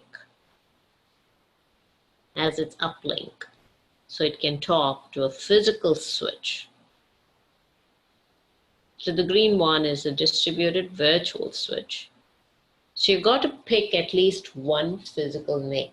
Now in this one, if I have two physical NICs connecting to two ports, I can actually pick my PNIC 1 as well as PNIC 2.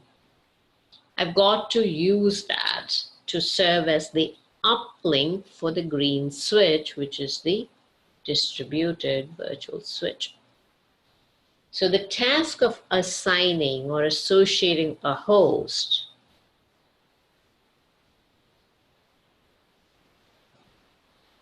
in VMware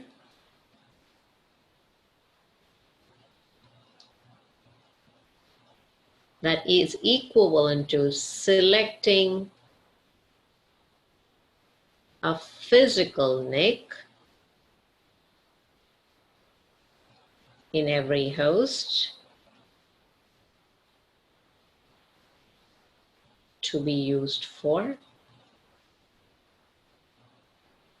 uplink purposes.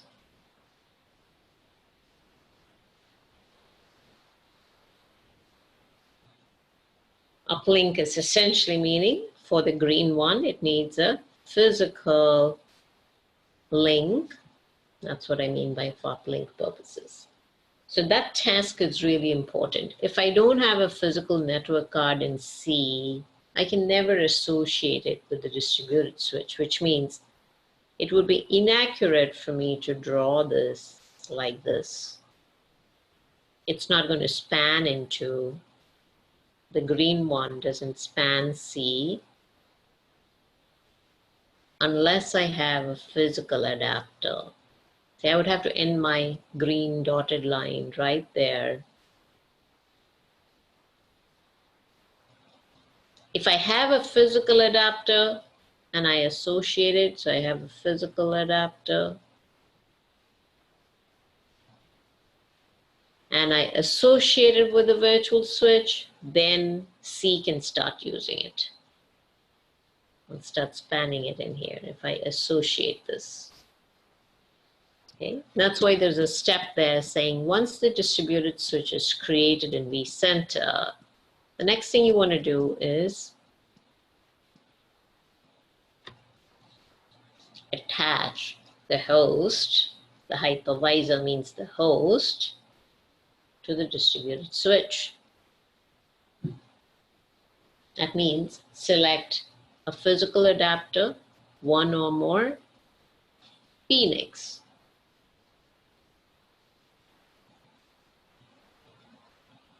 In each host for the distributed switch to be using as uplink. And that's your step number 3. Now, as soon as you attach, what we typically have happening is we enable a CDP or an LLDP. Where's my diagram? Did I get rid of it?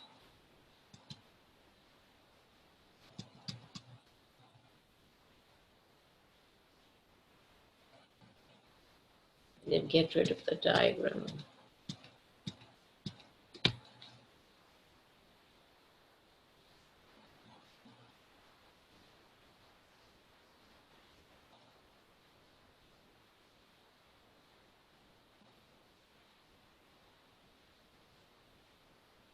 Those are my hosts. There's my physical switch.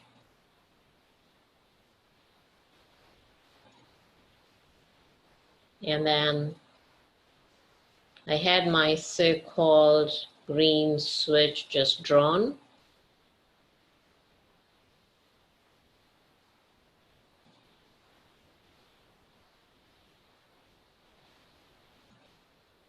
The green one represents the distributed virtual switch.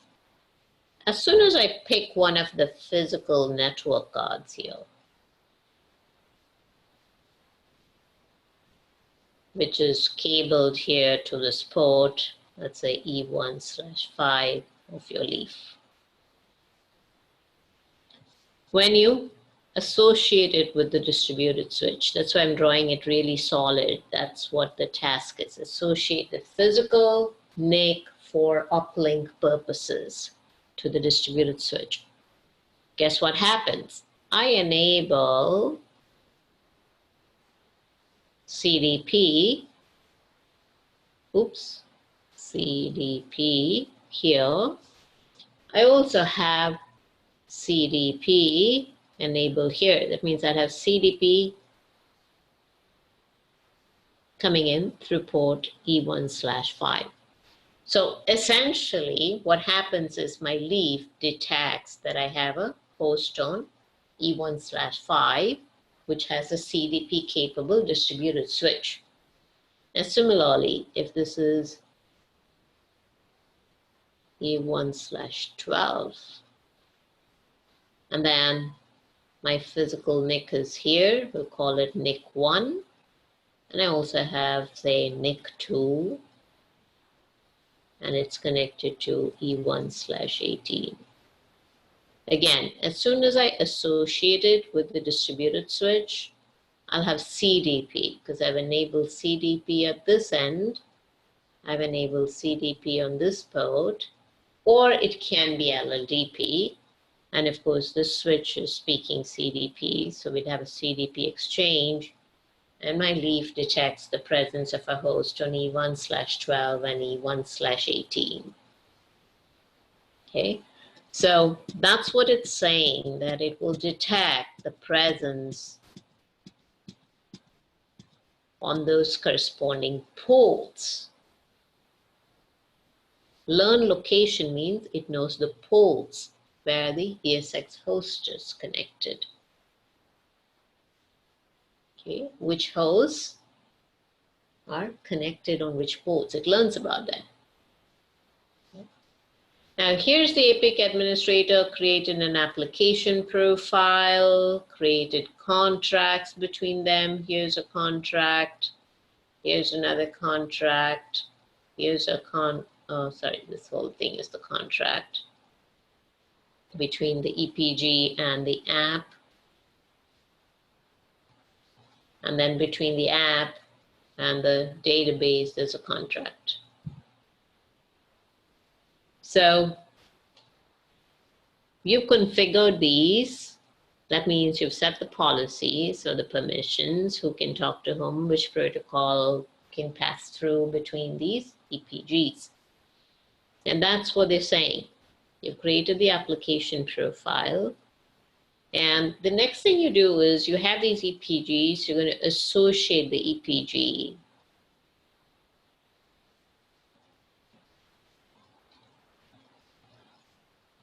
to the VMM domain. Now I call this handshake, this particular handshake, I called it domain 1.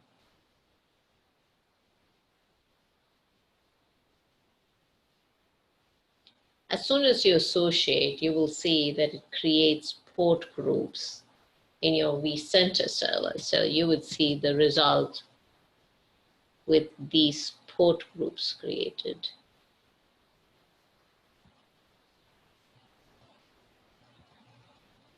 Okay. Now that the port groups are created, you can actually go to the VM tab of the vCenter, select your VM, select the VNIC, and assign them to their right port groups. So you can see what they're doing is now that the port groups are created, assign the VMs to the port groups. That's like saying, hey, this VM belongs to Web EPG, this VM belongs to App EPG. That's essentially what you're doing. Assign the VMs to the port groups. Indirectly meaning you are assigning them to their respective EPGs.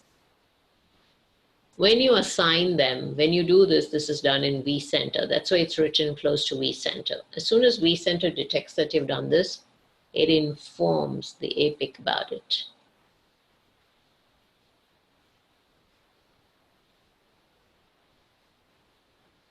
Guess what the APIC is going to do? It says, oh, you told me about these VMs being attached to these port groups. I already know the ports. How did we detect the ports on which these hosts were connected? Due to CDP or LLDP. I already know the ports. I already know which leaf. Well, then I'm going to push the required policy based on what you convey. I'm going to push the required policy into the TCAM of the leaf switch. That means the required permits, which EPG communicates to which one, which protocol, which port numbers are permitted, and push those into the TCAM of the leaf. Because without pushing that, until then, nothing can really talk. Okay. So that's kind of what happens when you configure how things happen in the background. How the integration takes care of itself, ensures that you can use a Cisco ACI environment to create a VMware distributed switch in a VMware environment and also control the settings of that distributed switch. Okay, first and foremost, let me give you an idea of why we're integrating. So ACI can interact with the virtualized environment without no integration. Only drawback would be when you have no integration, the port settings of the virtual switch. So this is a distributed switch, and the port group, which is network settings of the virtual switch.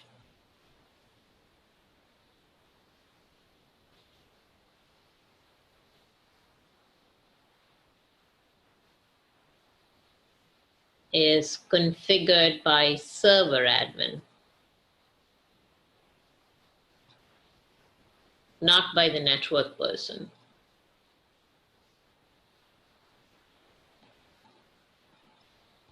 That has its drawbacks. If it's not a network person who's configuring VLANs and QoS and other settings of a port group here on a virtual switch, then the network person is unaware of how these things are configured. There is a compelling need for the server admin to convey everything to the network engineer. So if you don't have a non-integrated environment on a leaf switch, where the physical host, the host is of course this big entity with a virtual switch in there, you'd have to make sure that you manually configure these ports.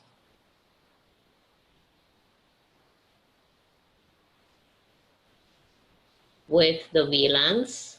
So if these distributed switches, we're using VLAN 10 and VLAN 20, these are the ones assigned, you've got to manually configure the ports with VLAN 10 and 20. Now, if your server admin adds another port setting, which is VLAN 30, he has to convey that to the network engineer, and the engineer now has to manually configure the ports for 10, 20, and 30. Okay, and then if the server admin adds another port with VLAN 40, well, then he has to manually convey that to the ACI person, and he has to configure these. So there's a lot of manual configuration required on the port. Now this is if this is host A. Now similarly, if you have host B,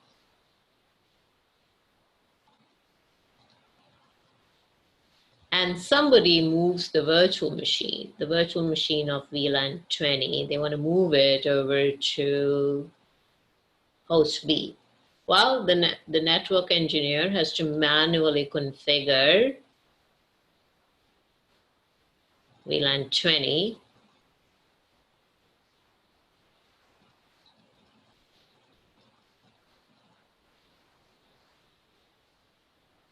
Now, somebody moves the virtual machine on VLAN 10.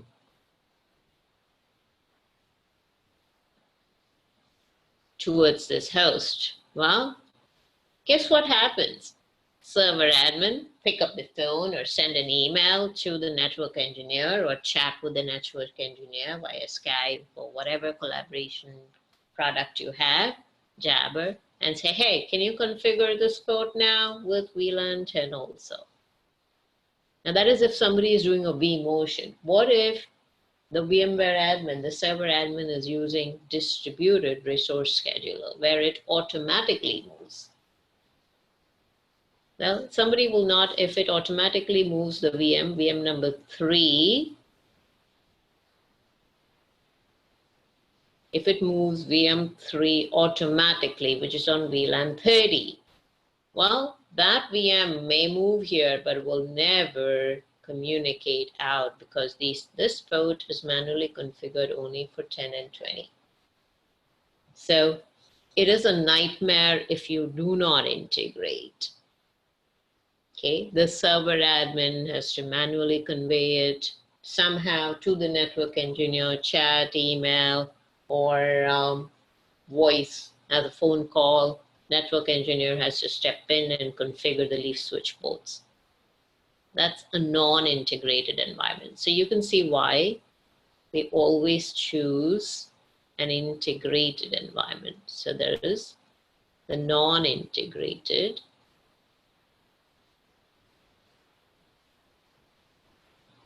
not at all scalable. So we chose an integrated environment where we would like the leaf switch ports to be auto-magically configured as and when machines move, or as and when the server admin does a vMotion, I want the ports to be automatically configured with the right VLANs. When you choose integrated, the question is, do you want to use a VMware's own distributed switch, or do you want to use Cisco's distributed switch, which is called Application Virtual Edge? Okay, now with this one, you have better support from Cisco. Okay, Application Virtual Edge, you would have better support from Cisco, of course. They will support this also, but to some extent, there's also something you'll have to work with VMware, but AVE, truly their own product, and it becomes what is called a VTEP. Okay, so it will start what is called VXLAN encapsulation, VXLAN encapsulation for any traffic that leaves this particular distributed switch. I'm writing D because this is distributed also. Any traffic that goes out towards your leaf switch is already VXLAN encapsulated. We know VXLAN runs over UDP, which runs over IP, okay, which means VXLAN can cross layer 3 boundaries. We know that. So the advantage of using AVE, okay, here's my leaf switch. If I'm using VMware DVS, my distributed switch is in a host which is directly connected to the leaf. That's fine. This is sending VLAN tagged traffic, or maybe even industry standard VXLAN traffic into the port. This is fine. But if I have a Nexus 5K and then I have my host, difference, the host is directly connected to the leaf port. Here the host is indirectly, more than a hop away, 1 hop or 2 hops or 3 hops away. In this case, here's my problem. I can have a VMware DVS. It's possible. Okay, I could do it. But here's what I'd have to do. If the VMs here, suppose the port groups here are using VLAN 10, 20, 30, 40, I've got to configure 10, 20, 30, 40 on the intermediate switch. So this is called the intermediate switches.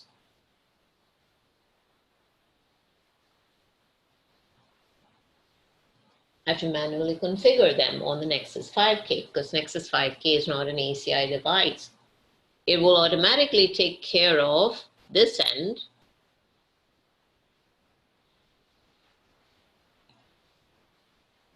Leaf port. But the Nexus 5K, you have to manually configure the VLANs. Now keep in mind, hey, if the VLANs that are used are always static in VMware on the distributed switch, I'm good. But what if somebody moves a new virtual machine which uses VLAN 50? Somebody does a vMotion or vCenter does a resource scheduling and it moves the virtual machine automatically and it's VLAN 50. Well, it won't be able to work unless I manually add VLAN 50 on the 5K switch there. Okay, so distributed virtual switch of VMware is recommended when your host is directly connected, or worst case, the host is on a UCS platform, because Cisco ACI can seamlessly configure a UCS environment, so that's also fine. But if you're using any other intermediate switch platform, that could be an IBM switch, an HP switch, or any other platform, and the host is indirectly connected, more than a hop away, not directly connected, a VMware DVS may become not a scalable solution, because you'd have to configure every VLAN on every intermediate switch manually. Okay, so then steps up the Cisco AVE leaf switch. I could have a Nexus 5K, maybe another IBM switch, and then my host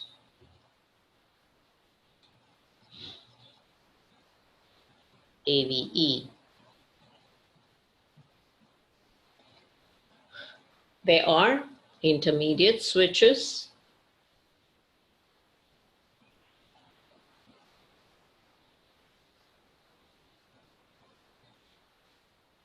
This port, because it's an integrated mode,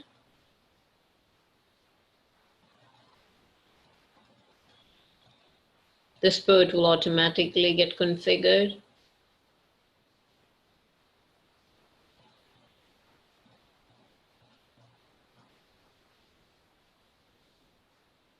Well, you can have your VLANs 10, 20, 30.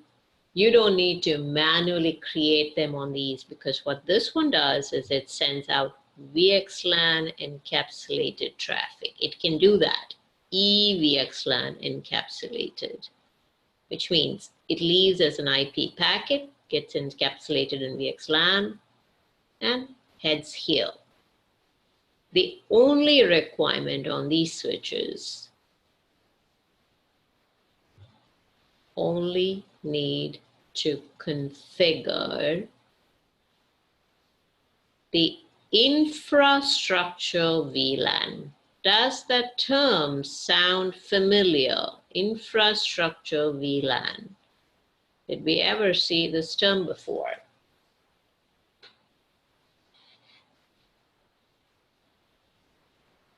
Anyone remember that term, infrastructure VLAN?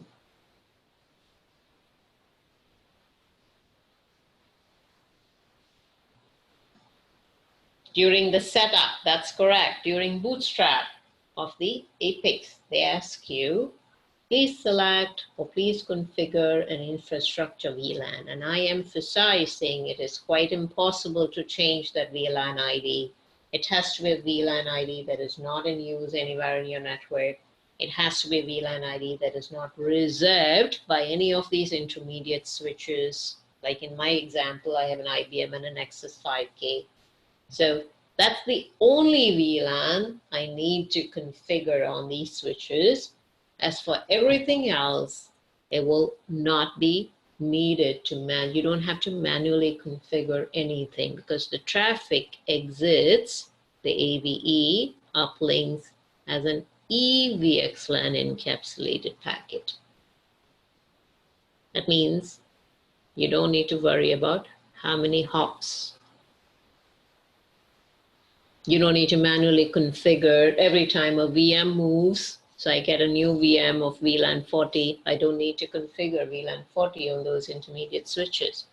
I get another new VM of VLAN 50 moved over. Don't need to worry about it. It will automatically configure the leaf port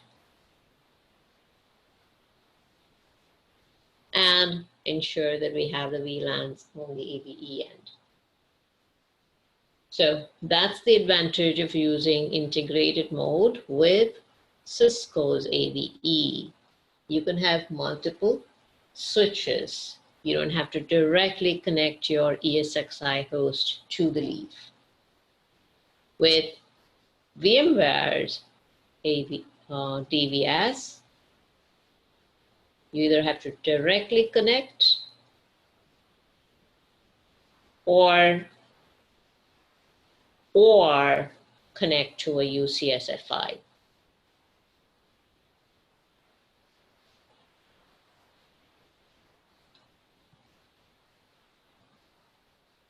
Okay. So now that we saw that you can do DVS integration, which is what we saw earlier, we're now going to look at the AVE. Application Virtual Edge. That's what it's called. The old name used to be AVS, Application Virtual Switch. They don't use the term Application Virtual Switch anymore. Not a reason. You see the difference between what used to be AVS. Used to be a switch in the kernel space. That means VMware was allowing third parties to integrate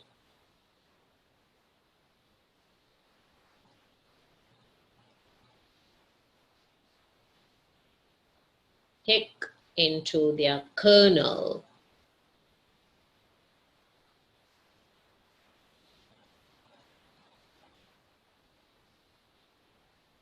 So we could implement the AVS. That was the product that Cisco initially supported when APIC or ACI was released in early 2017. So starting from 2014 to 2017, now actually VMware stopped the hook since 6.0 of VMware, or 6.5. I even forget the version now. They announced it in January 2017. I remember that they would not have any hooking into their kernel space. So Cisco had to come up with an alternative approach. It runs, so this actually runs as a VM.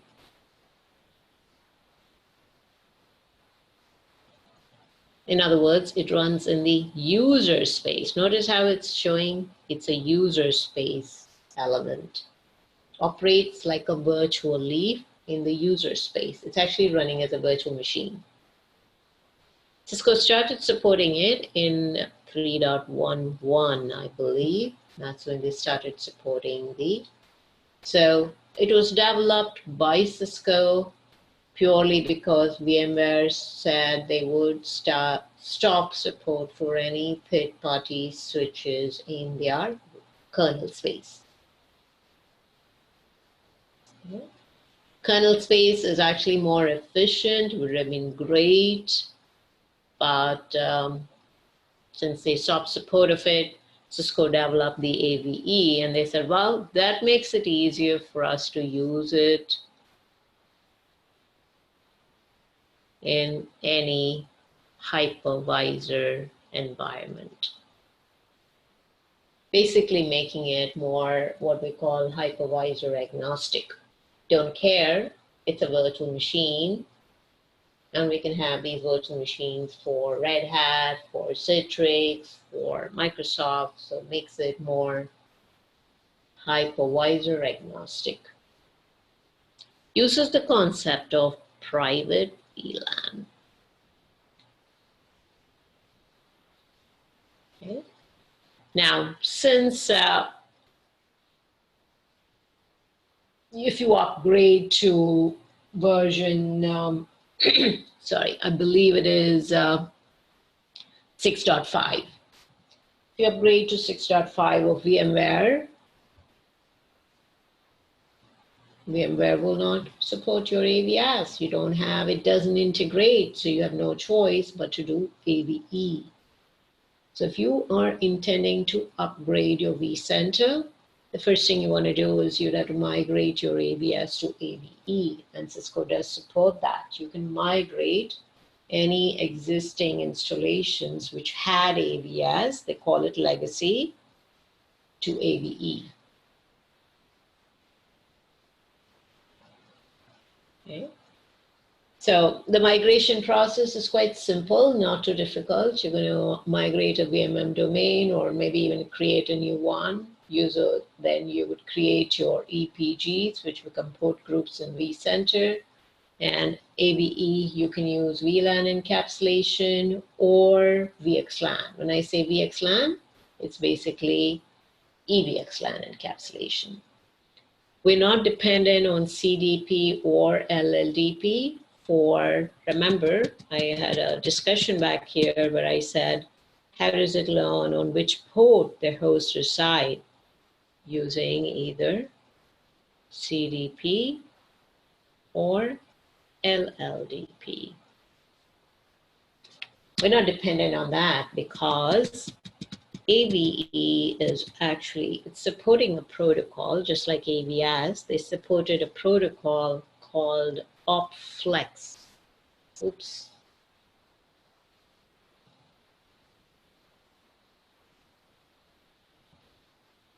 What is Cisco OpFlex? Cisco OpFlex, or it's not Cisco OpFlex, it's an IETF standard now. OpFlex is a protocol that was developed by Cisco and 5 other companies together. They wanted centralized management entity being able to send configuration updates to other switches. So OpFlex is the protocol used by the APIC to speak to push updates to the spine switch, for example. Oh, sorry, the diagram is a little misleading. It looks as if it's connected to the spine, and it sends updates to leaf switches also using OpFlex. Cisco uses that for sending configuration updates. OpFlex is a encrypted TCP-based protocol. So it sends configuration updates from the APIC because your GUI or command line or running a script here. It sends configuration updates using OpFlex to your fabric switches, AVE as well as AVS. They support OpFlex. So whenever you implement a AVF in a host, it speaks OpFlex to the APIC. So you don't need the APIC dependent on the CDP interaction or LLDP interaction. That's one of the good things. It uses OpFlex to push policies. Okay. We already saw one of the advantages. I've got to read, I think in 4. some release, they've actually started supporting it with not only Microsoft and VMware, they've also started supporting it with Red Hat KVM.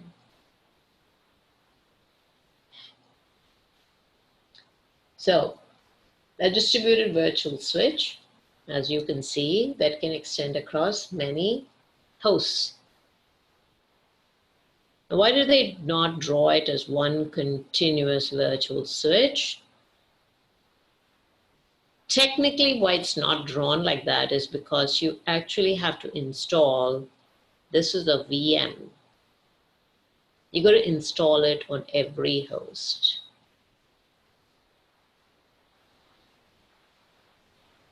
Okay. The AVE is technically compatible with any. You can use it. In this example, these are fabric leaves. Now, they don't have to be an ACI environment. You can use it with the Nexus 7K. You can use it with the Nexus 5K, SM700, regular 9000, not an ACI, regular 9K. Catalyst switches, a Catalyst 9000. Okay.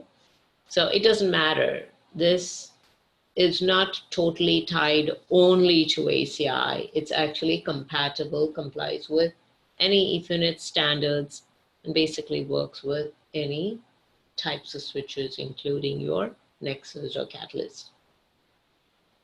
Okay. Right now, in the book, they speak about AVE and VMware as well as Red Hat. So essentially, we are basically saying the same thing. The virtual machines, port group settings. That means it's policy. Who can it speak to? Port group settings are being configured by the APIC. Okay. So essentially, configuring the virtual switch and its port group via the APIC is what we want to arrive at.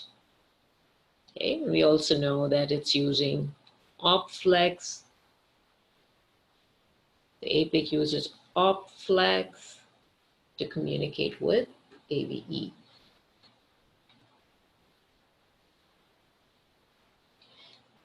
Now, there are two switching modes. When you implement the AVE, it will ask you this question, by the way. You may see that maybe in one of the, you see that switching preference, it says no local switching or local switching. Okay. When you're doing a vCenter integration, it does ask you, are we using a distributed switch from VMware? Are we using the AVS or have we moved over to the AVE? You can use AVS with 6 and earlier releases of vCenter. Okay. The switching preference is what we're focusing on right here. Okay.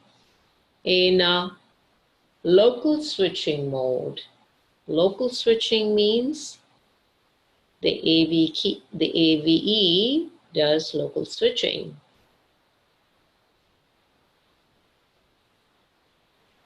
Within the EPG, all intra-EPG traffic, it will automatically do switching. Whereas inter-EPG traffic has to be sent to your Fabric leaf.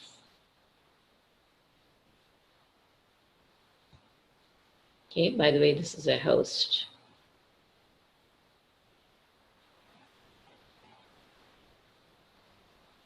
Now, in this mode, in local switching mode, you can go ahead and configure the AVE to use VLAN or VXLAN encapsulation.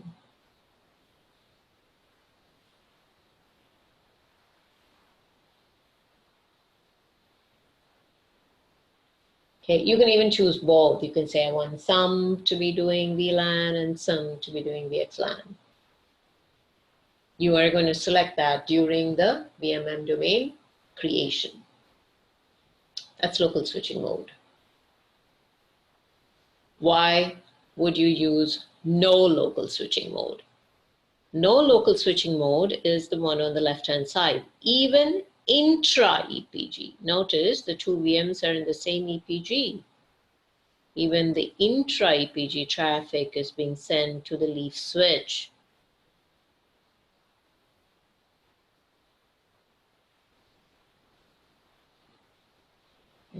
Why would you do that? Well, that means the leaf switch can examine all the communication that's happening within the host.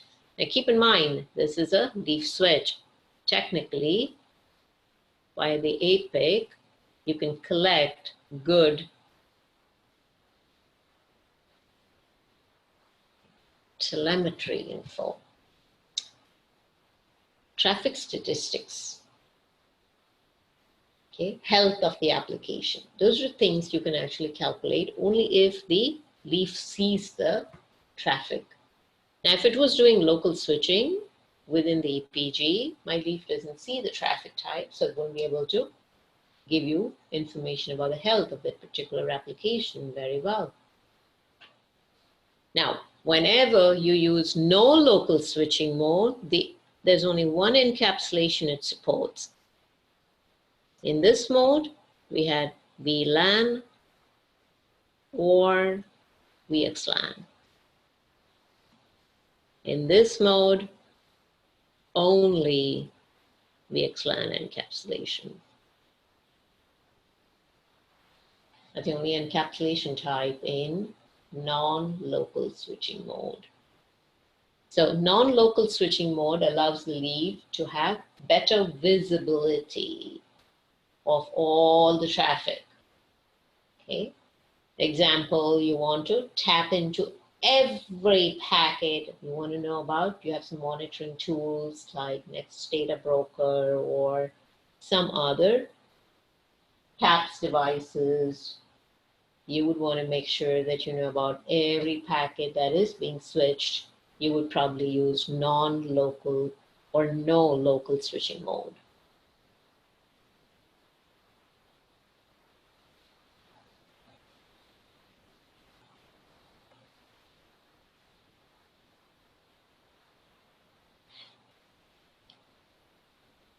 Okay, so there continues to show you that with no local switching, all traffic is sent to the leaf, and looks like they've used the Nexus Data Broker or some matrix switch so it can provide you good telemetry information.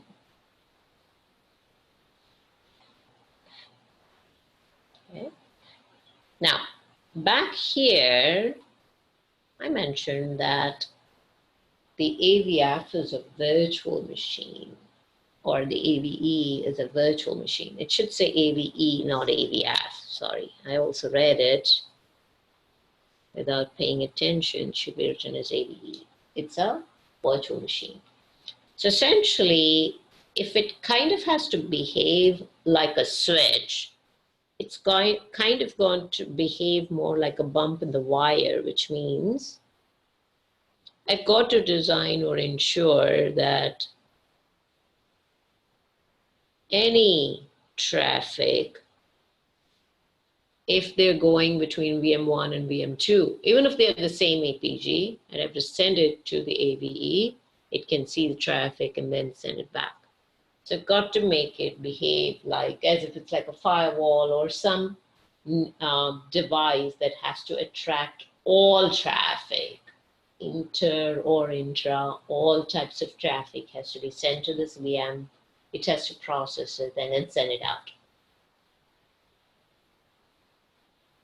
Okay. So the only way they could do that is by making it behave like a service VM. A service VM would be something like virtual machine does load balancers or IPS IDS or firewall. They're all called service VMs. Okay.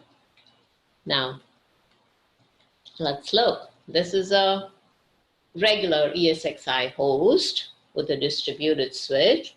Notice there are two physical uplinks from the host. If you go by the default behavior, right? If this were not there, that's a VMware DVS. Traffic meant for exiting or going to another EPG, it's going to originate here, go out through this. That's your physical PNIC. Okay. And out through the uplink port into the leaf switch. Okay. Now, with the AVE being there, what I really need to do is I need to say, no, don't do this. I'm going to send it here, send it back, and then it goes this way. That's basically what I need. The AVE needs to attract the traffic from the VM.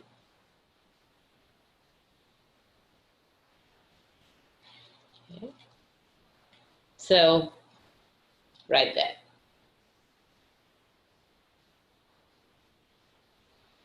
So how does the AVE do it? It basically relies on a private VLAN functionality on the DVS to attract the traffic.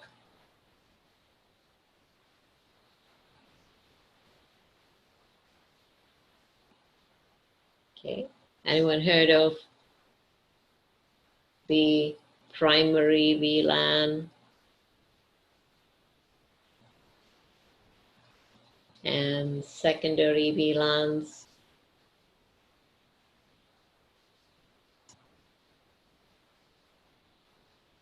That's the private VLAN functionality. Anyone heard of this?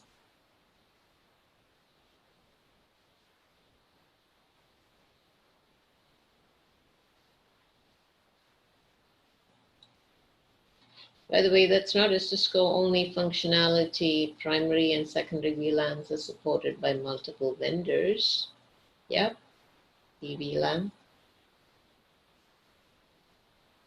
Difference, the secondary could be a community VLAN or an isolated VLAN. Anyone heard of that?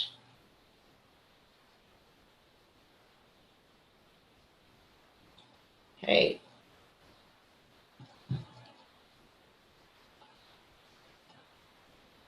Which one have you heard of, Ginger? Both? Yeah, you can add a discontiguous subnet. Well, the concept is you have what is called an isolated VLAN. Any devices in the isolated VLAN. So there's a primary VLAN, there's isolated VLAN. anything, the word isolated means anything assigned to isolated VLAN, they cannot talk to each other. Everything in there is isolated. Okay. And if they had to, they would have to go towards the primary or the promiscuous VLAN. They would have to go there and then go out from there. Now, since we're using this concept, each EPG, in other words, each EPG that's associated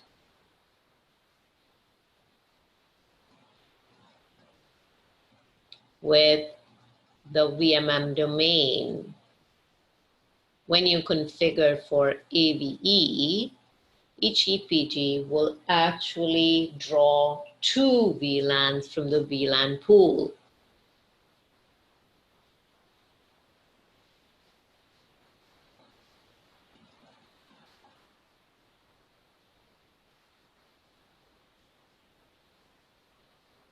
The VMM domain has a VLAN pool assigned to it. If you remember the earlier diagram, every time you configure a VM domain, you actually configure a VLAN pool, which might have static VLAN numbers or a dynamic range. So each EPG will draw 2 internal VLANs. One is for the primary or the promiscuous reason, and another one is for isolated from the VLAN range. Now, the AVE actually has 3 interfaces. Okay. They called it the inside. They've not shown you the management interface. They've not shown you that's purely for management purposes of the AVE. The inside interface is what they've shown you.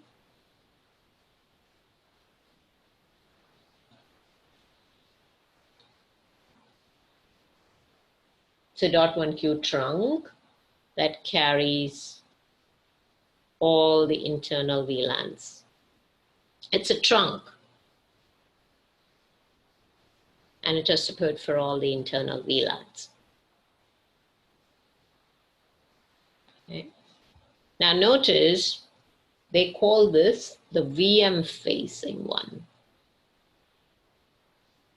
So the VMs are sending their traffic through the inside towards the AVE.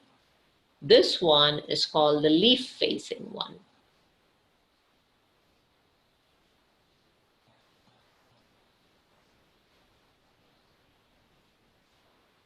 Now, what is this? Now, if you're using the AVE in VXLAN mode, okay, so there's 2 options for this.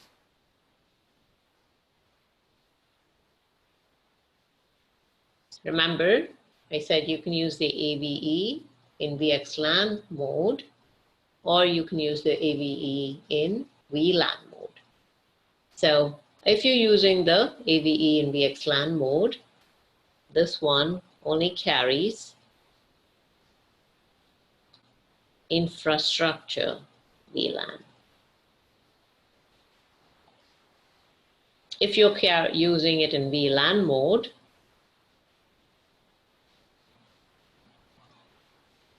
it's a .1Q trunk, and we'll have to carry all the external VLANs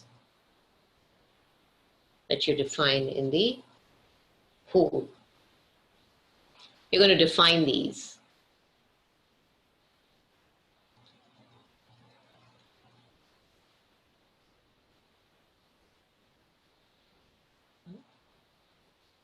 Now, it just depends on how you go about configuring that AVE.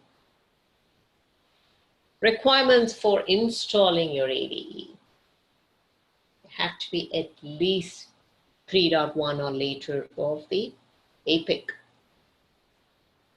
Your vSphere should be at least 6 or later. ESXi should be running version 6 or later. The ACI Virtual Edge, the AVE appliance, that's a virtual machine, it requires this configuration.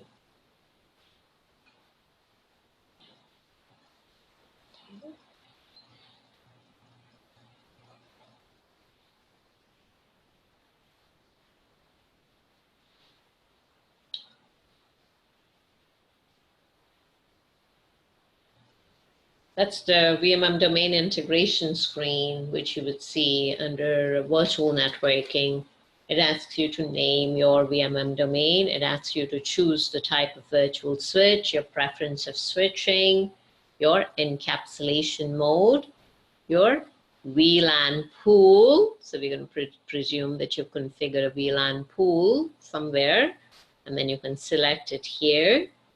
Here, of course, is have you specify the vCenter credentials. And at some point, it's also going to ask you the vCenter's host name or IP address. That would be a little lower. It's going to ask you the vCenter host name or IP address. Right there shows you how to create your VLAN pool.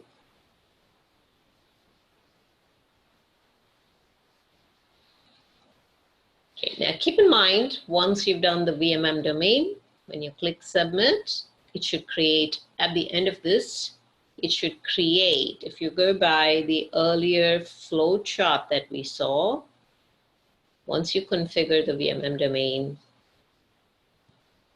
this creates, it looks like a distributed switch, even though it's technically not a distributed switch. Okay.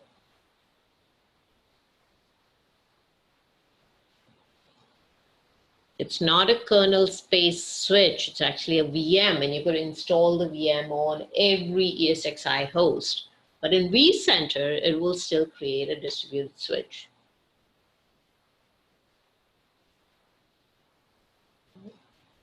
Now, VLAN pool, you've got to go ahead and create the VLAN pool. Once you specify the mode, okay, like back there, they specified the VLAN mode. Okay. And when you choose VLAN mode, you've got to configure what's called internal VLANs. That would be for the VM facing ones, internal VLANs. You've got to configure external VLANs. Okay. Now, if you choose VXLAN mode, you don't need to configure the external VLANs because we're just configuring infrastructure VLAN. All you need is the internal VLANs.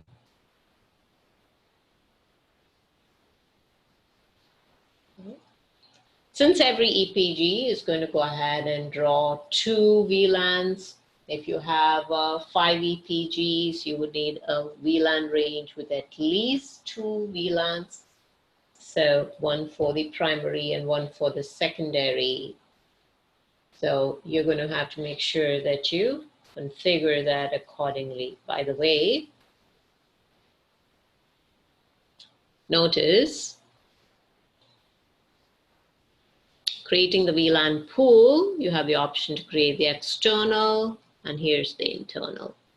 You don't need this in VXLAN mode.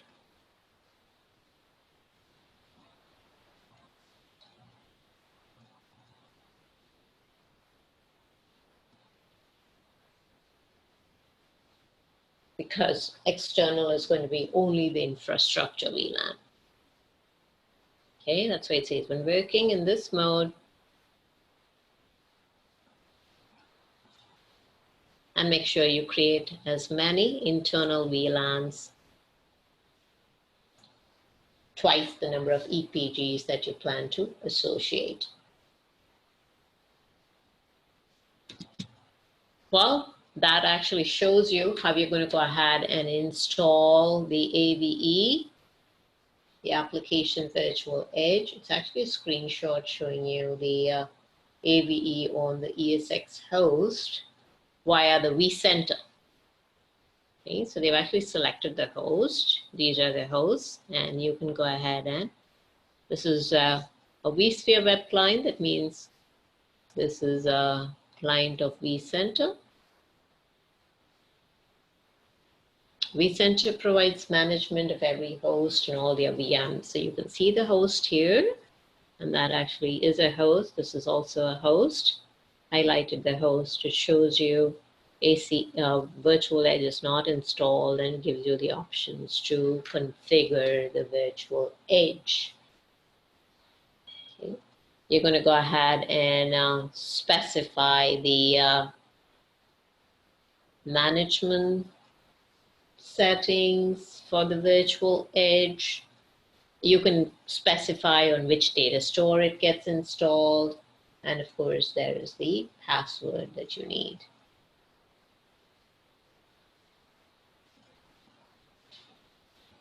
Okay.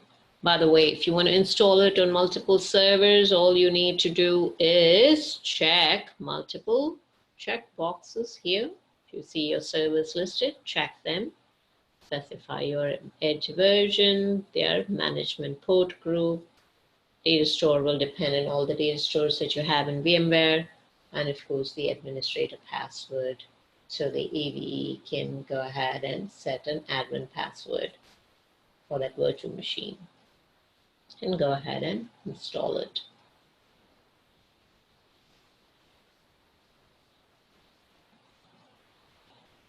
Of course, this is associating the EPG with a VMM domain.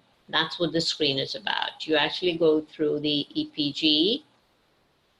I believe they had that screen earlier, an EPG being associated with a VMM domain. We had seen that at some point.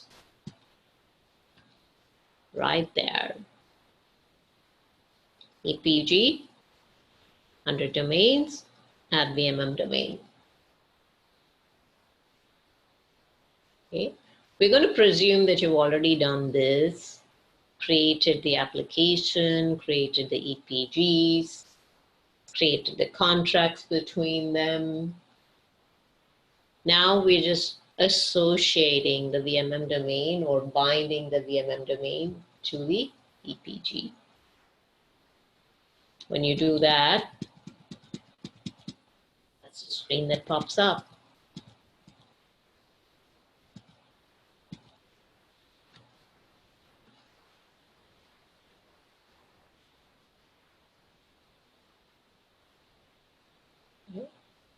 So we are going to go ahead and choose AVE, not the native VMware in this case, AVE. We are going to go ahead and decide on how quickly, when should the policy be pushed. That's what this is.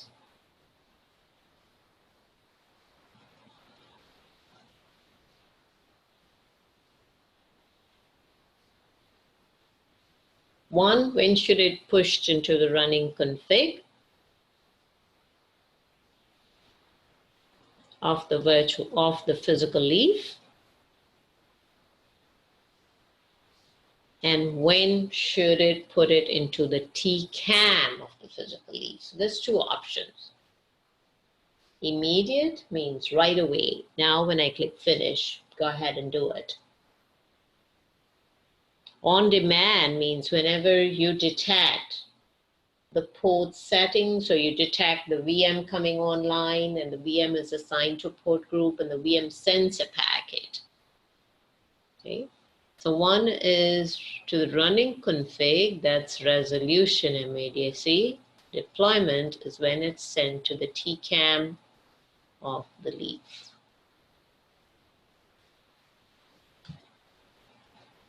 On demand is detect a packet coming in from the virtual machine. Immediate is do right now. Well, when do we send it to the running config? Immediate it is do right away based on the ports that are attached, based on the ports that were detected. Let the host send some packet on demand. Pre-provision it. This would only be done if I had vCenter running on one of these hosts. That's when I would do a pre-provision. So you've chosen AVE right there. is the option to go ahead and now when you do association native, if you choose native, you're saying don't use the AVE. Just go with native VMware's distributed switch.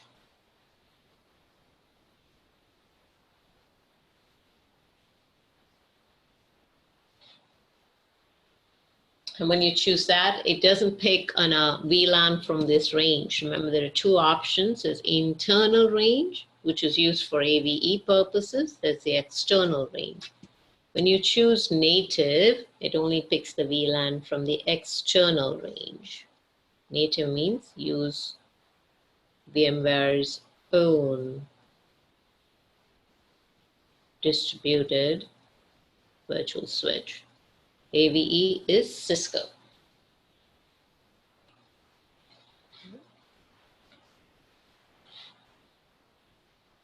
Now, suppose I have a VMware DVS and I want to migrate it to AVE. This is not AVS to AVE. This is a VMware DVS being migrated to AVE.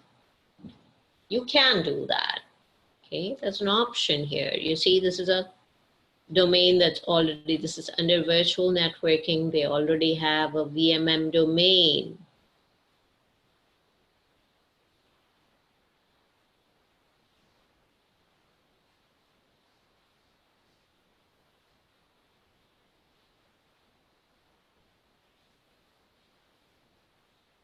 You can migrate it to AVE. Now, in this case, it's just going to go ahead and take the original properties, whatever credentials and IP address, whatever you configured on the domain, and migrate it, use it for AVE. And they remember the reason they might be migrating to AVE is purely because the host might not be directly connected anymore. Maybe you plan to connect the host to another Catalyst switch to another Nexus switch, and then the Nexus connects to the Leaf switch, indirectly connected. So that's why you choose to migrate.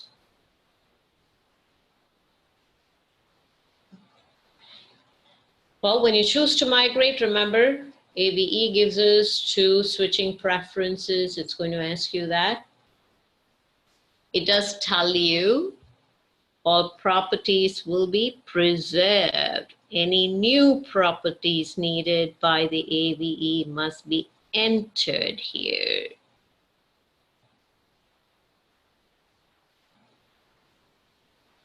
Okay. It says all the EPGs will remain in the native mode. Once you have done the migration of the domain, you will need to go and it says in order to complete, you must first deploy the AVE VM on all the hosts, which is this particular aspect. You're going to install the VM on every host. That's what they're reminding you there. Once that's complete, go to the domain and then from the associated EPGs tab, so whatever is linked to it, there's a tab called associated. You can switch the mode to AVE for each EPG. You can do it here. You can even do it under the EPG.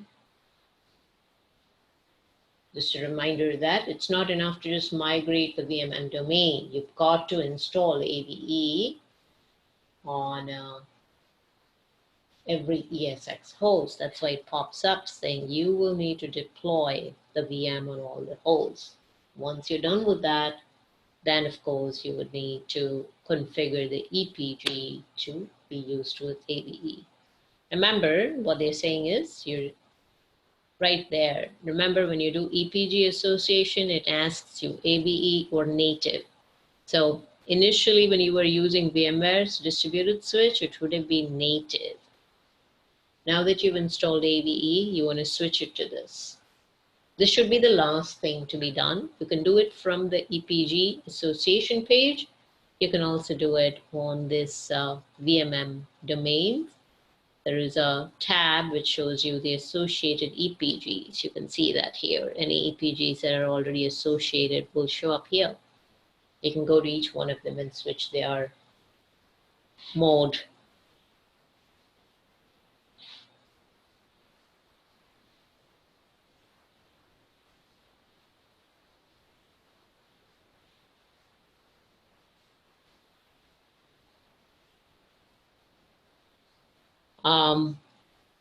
For every EPG, when you are using AVE, every EPG needs a multicast address. So they've actually created a pool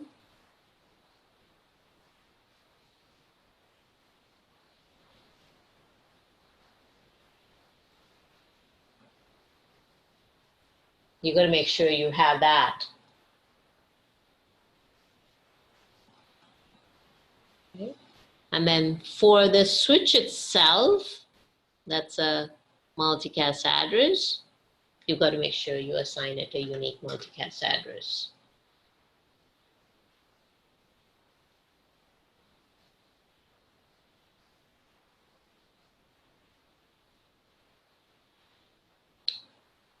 Reminder that based on the encapsulation mode, that's how you configure the VLAN pool. That's how it pulls from the VLAN pool. Okay.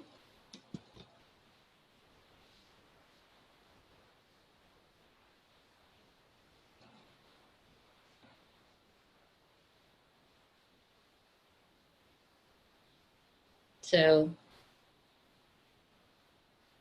there it is. The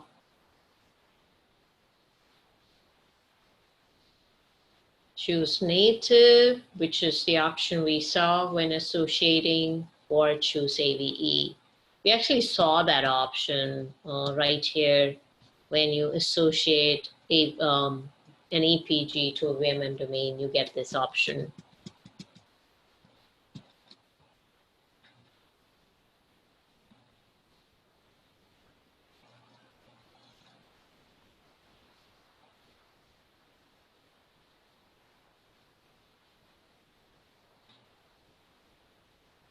Now, the next topic is going to be about something called microsegmentation. Has anybody heard of it before? It's a terminology very commonly used in a hypervisor environment.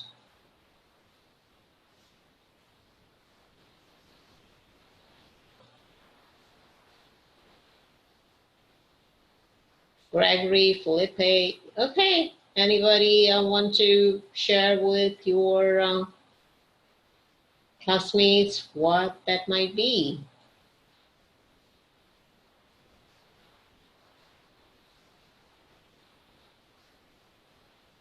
Think about the term, it's microsegmentation. What does it actually mean? VMware, Microsoft, they all use that term. What does it mean?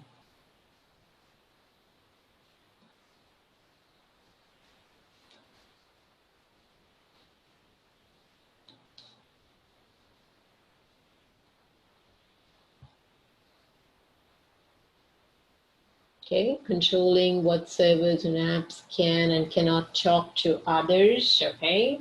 More like more minute segmentation within an EPG, restricting communication based on maybe server names or based on virtual machines, operating system, becoming more granular in controlling which device can talk to which other devices. Micro segment. So until now we were doing more like macro segmentation. Well, VLAN 10 can be in EPG web, VLAN 20 can be in EPG app, more macro level or more high level.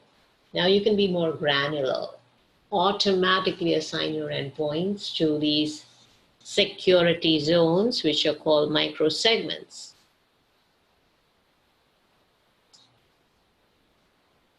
Micro segments. Those, how you logically assign them, could be based on network-based attributes, or virtual machine-based attributes.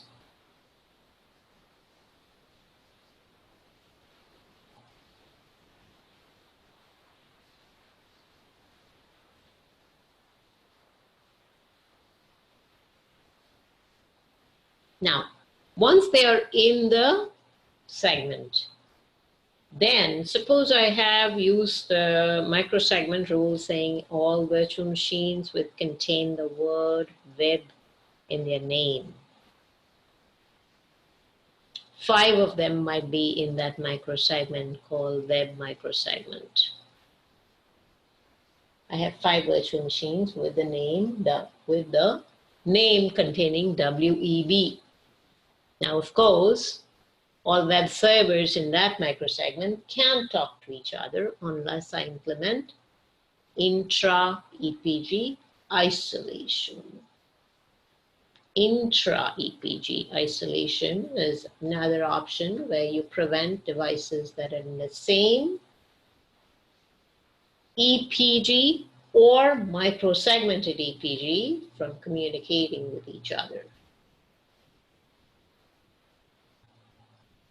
Okay. So remember, by default, devices in the same EPG do talk to each other. Between EPGs, you need a contract. Contract usually permits certain protocol or certain ports of protocols, and traffic between endpoints in the same EPG is never restricted by default.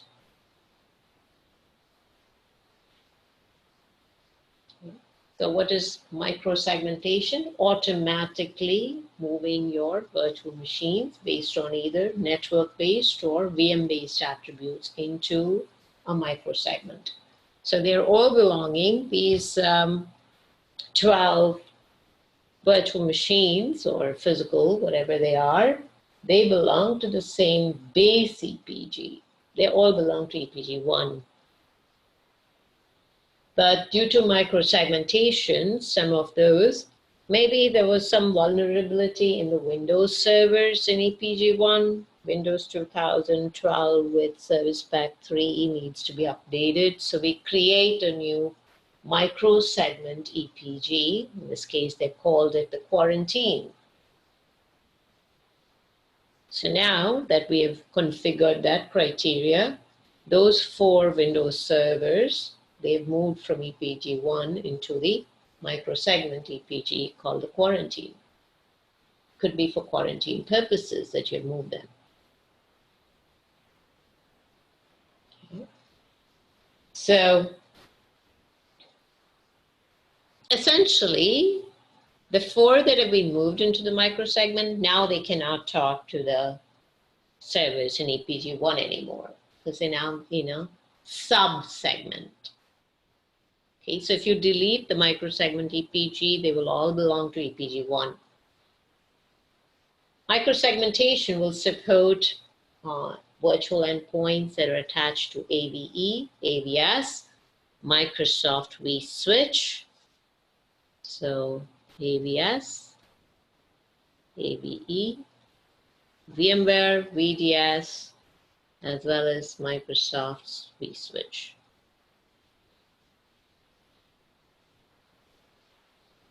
Now, if you're using network-based attributes for microsegmentation, you can even microsegment physical, bare metal servers.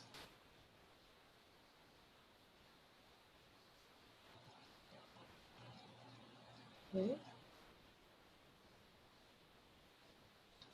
Now, I could even state that I want all Windows 2012 servers with Service Pack 3 from EPG1 as well as EPG2. All. They could all be moving to the quarantine microsegment. Now what I could do is I could say all Windows operating systems. So that means I'm using a VMware-based attribute where it can examine the operating system. filtered all my Windows-based VMs.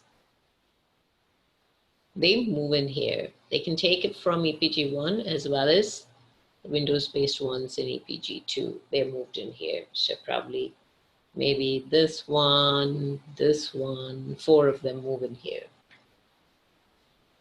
In other words, why I drew EPG2 also, microsegmentation can pull endpoints from multiple EPGs, not just from EPG1. It can pull endpoints from multiple EPGs.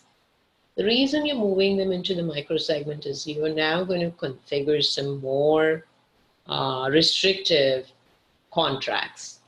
So EPG1 and EPG2 had more broad contracts allowing much more protocols, but once I realized that there is a problem with these Windows OS, I have them into a more quarantined EPG. It has more restricted communications, limited protocols, limited port numbers, or maybe no contract at all. It cannot talk to anybody.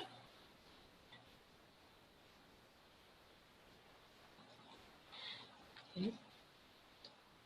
So there. Multiple EPGs from 1, 2, and 3 we can pull.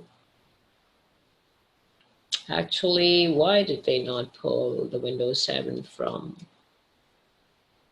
I should say there should be 4 VMs, right? Because there's 1, 2, 3. So there should be a 4th one here.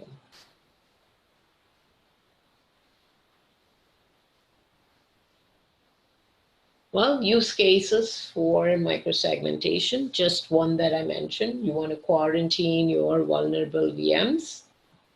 Maybe you just realize those Windows 7 machines, I would like to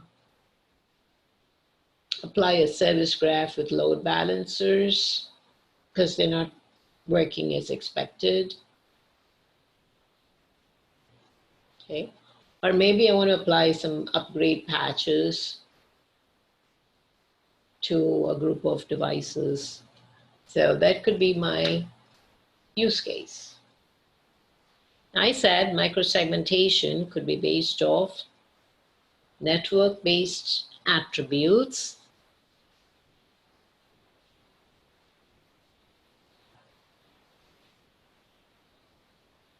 Network-based is MAC address and IP address.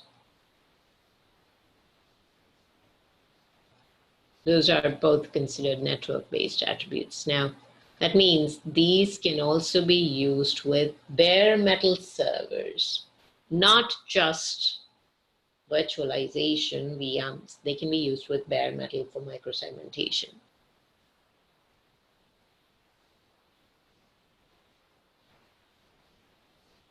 VM-based could be operating system, could be using the ESXi ID, hypervisor identifier, VM's ID. I could use the data center name and vCenter. So it does depend on the VMM domain type also. You can even have that as an option, the VMM domain, the VM's name, the VNIC. You can even configure some VMware custom attributes, okay, for microsegmentation.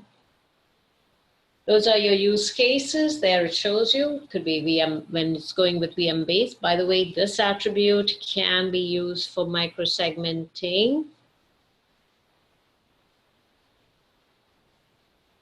VMs as well as bare metal servers.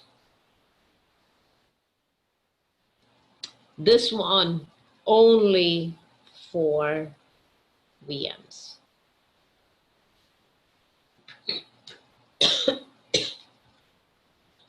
So an example, sorry, of workflow.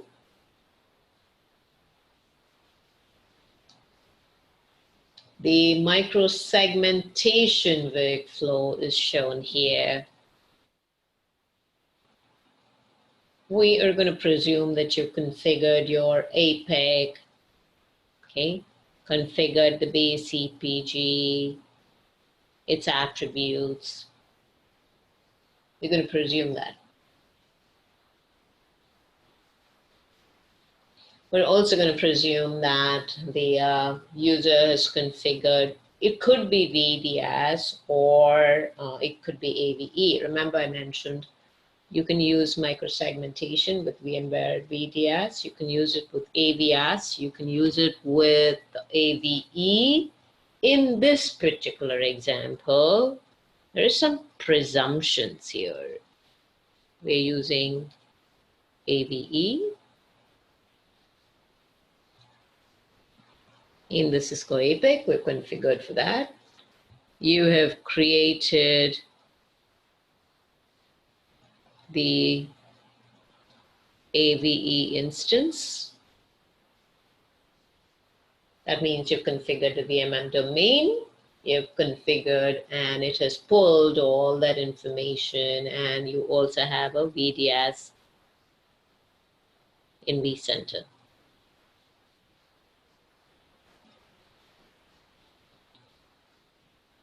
And of course, we're going to pretend now that's all done. The AVE, it has what's called a listener port. The AVE instance has a listener port from vCenter.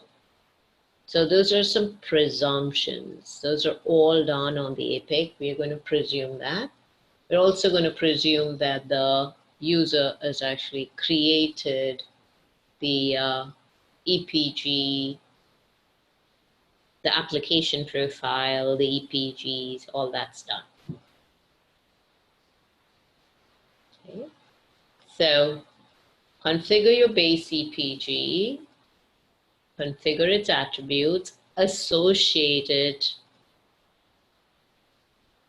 with the VMM domain.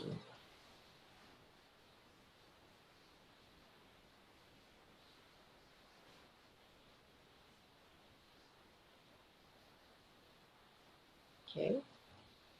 Now, I should tell you that even though we use microsegmentation, what you see in vCenter, if you're looking at vCenter, you would only see the base EPG. You don't see the microsegment.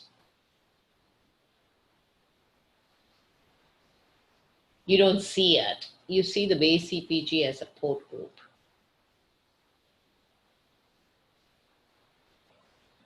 Okay, the microsegment does not appear as a port group, but it does have these attributes that you can filter based on.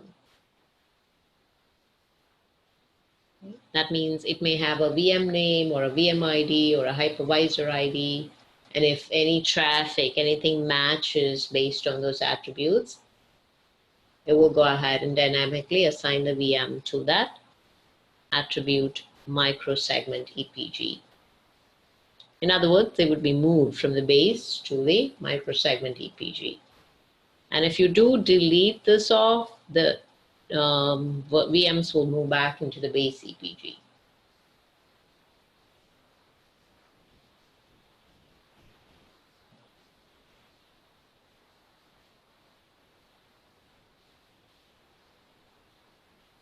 Now, in this picture, it shows you my physical leaf is getting policies from the Cisco APIC. The leaf gets the policy from the APIC based on have you assign a host, gets the policies from the APIC. Okay. Now we also see that a VM is being attached, 3A. So we got the leaf pulling policies, 3A, a VM is being attached to a port group.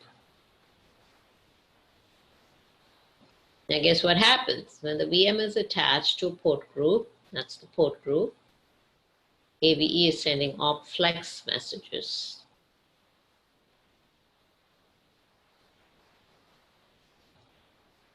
Okay, so it's actually sending the opflex messages over towards the APIC.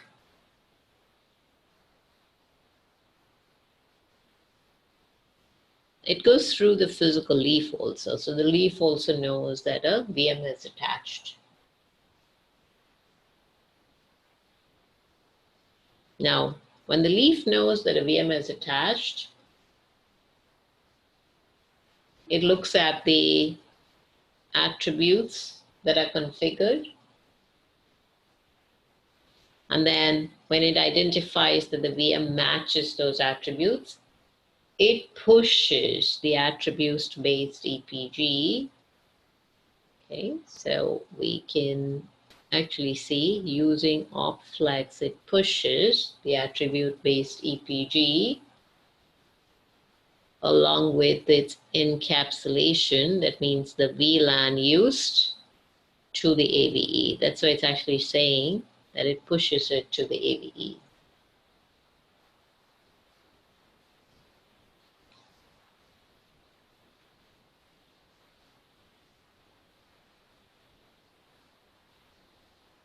Now, the VM stays in its base EPG.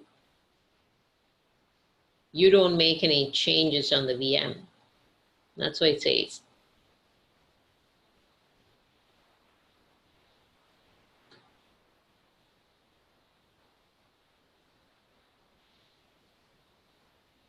Now, what happens when the VM actually sends the traffic? So now we have only stopped with the AVE has the microsegment EPG settings, in other words, VLAN settings, pushed into the AVE from the leaf. That's all it shows you. It doesn't say what happens when the packet, how does the packet get encapsulated? So when the VM sends data traffic, this data traffic coming in,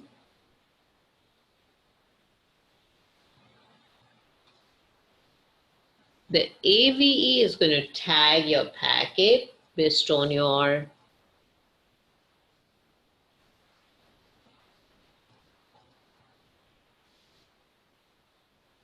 and this EPG has its own VLAN encapsulation. So AVE is going to tag your packet according to that encapsulation. That means when it's received by the leaf, it doesn't have the base. Remember, on the port, there is a base EPG, which has a certain VLAN, let's call it VLAN 10, a microsegment EPG, maybe that's VLAN 1010. So you would see that the traffic going in is 1010 because that's how the AV is going to tag it. The physical leaf will realize that it has this tag. And based on that tag, it says, well, I've got to look at the policy for the microsegment EPG, not for the base. Who are you permitted to communicate? So it's based on this policy that the communication happens. If it was tagged with this, it would be based on the base EPG. This one is, for example,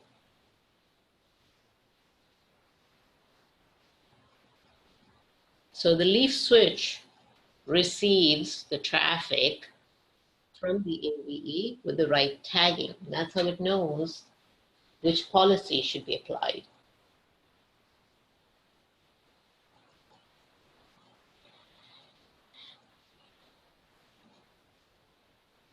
Now, another topic that we were going to discuss is intra-EPG isolation. It really doesn't have to go hand in hand with microsegmentation. Microsegmentation is a totally different topic.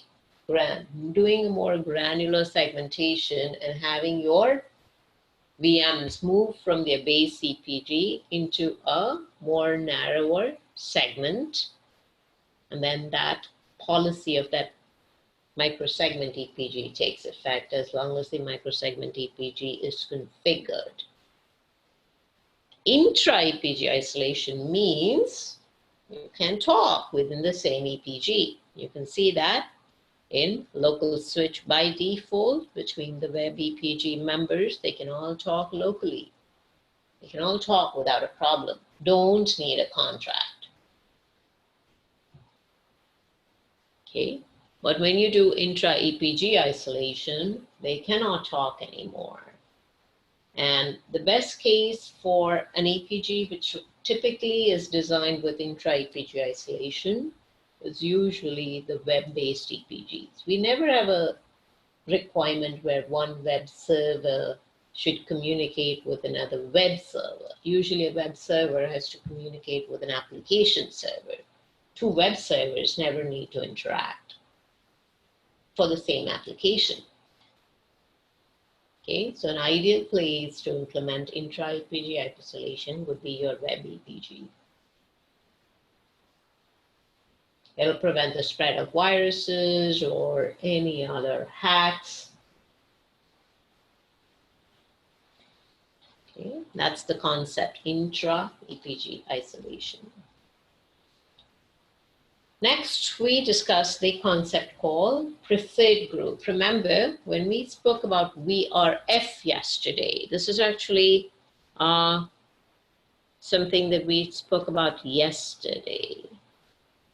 By default, this is what it is. In other words, all the EPGs within this particular VRF cannot talk. Enforced means we have communications restrictions being enforced. Unenforced means all EPGs within the VRF can communicate without the need for a contract.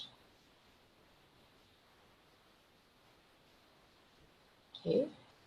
Now, the preferred group only makes sense when the VRF is in enforced mode.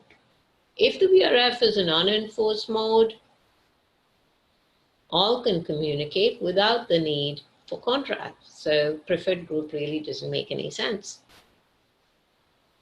Only when it is in the default enforced mode for the VRF does the preferred group property even make any sense. So that's why it says it only makes sense when the VRF is left at its enforced mode.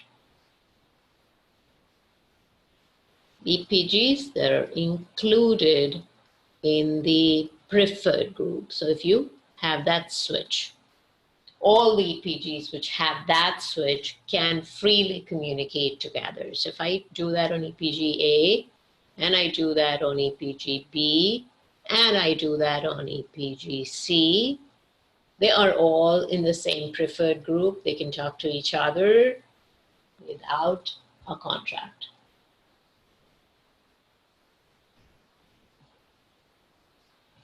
Now, of course, if they are left on the exclude, they're not part of the preferred group, they will need contracts to communicate with everything else.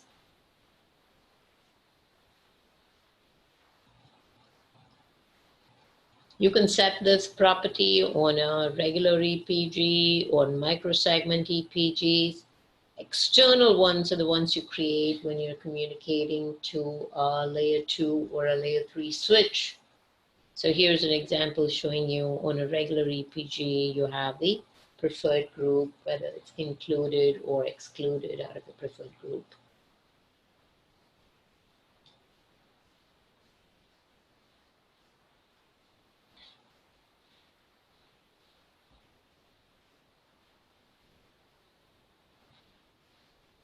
The intra-EPG isolation is also going to use isolated VLANs or PVLANs, primary and isolated as a secondary.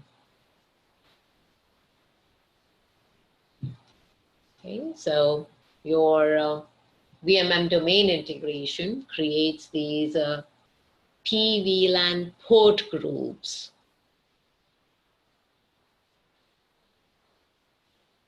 Primary and secondary. The secondary is an isolated one. Whether it's VDS or Microsoft vSwitch, for each EPG, it will have the primary and the secondary.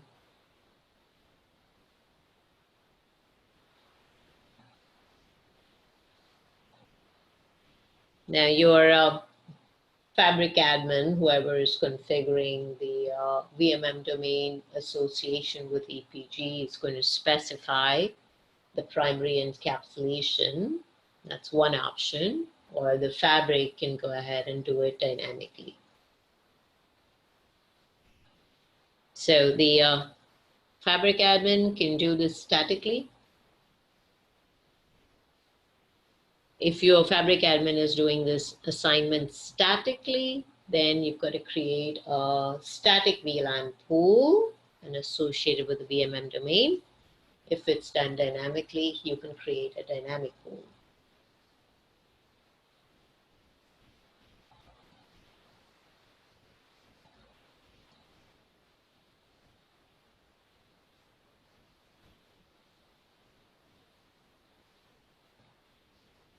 Let's look at the details of this flow. Let's look at who's sending traffic. Looks like the database EPG is sending something or communicating to the leaf right there.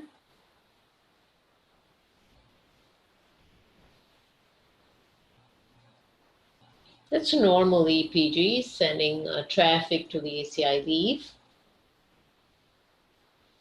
And it seems it's sending it to the web EPG. So these belong to the web EPG. The leaf here, for example, that would be considered your egress leaf. This would be the ingress leaf in this case.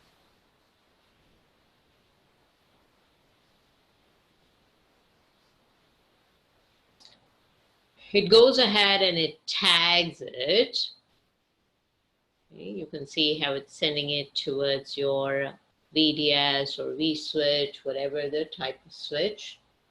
It tags it with the primary VLAN. You can see how it's showing you that color.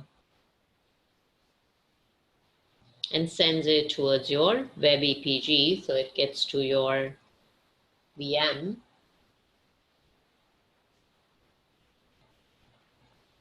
The reverse, the response. You can see how it tags it with a secondary.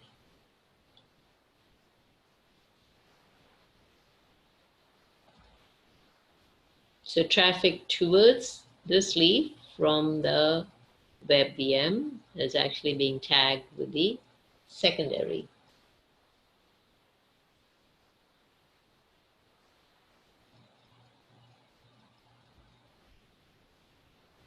Now, if you have isolation, which is this, it's going to drop it. Any intra-EPG isolation, and if it's trying to talk to another VM, it's going to actually drop it.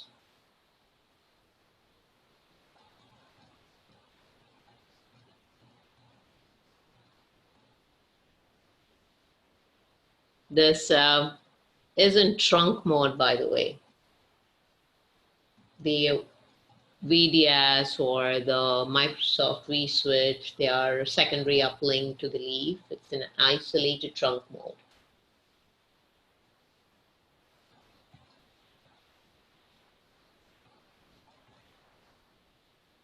Okay. By the way, I mentioned that this is either dynamically addressed when you configure or it's done statically. private VLAN mapping or the primary VLAN mapping is configured, it's actually held inside the VDS or the distributed switch. It specifies which is the primary and which is the secondary.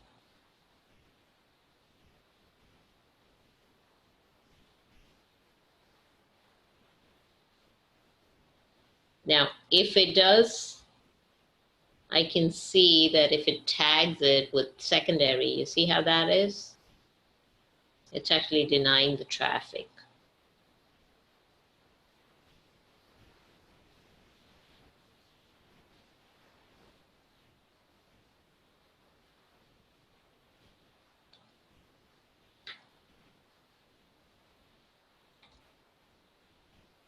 Now, contracts for intra-EPG communication. They started providing this feature for contracts between the endpoints in the same EPG, starting with version 3.0.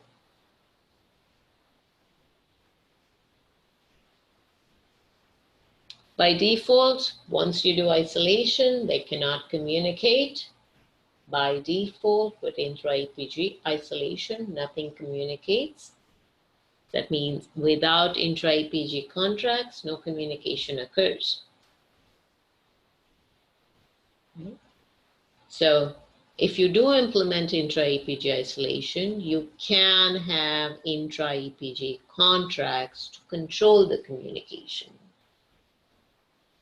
They're actually showing you that these are both in the same VM, the same EPG called the web EPG, and they are not allowed to talk because we have intra-EPG isolation. You only want specific protocols. You only want these to be allowed. That's what they configure in the filter and attach to their contracts.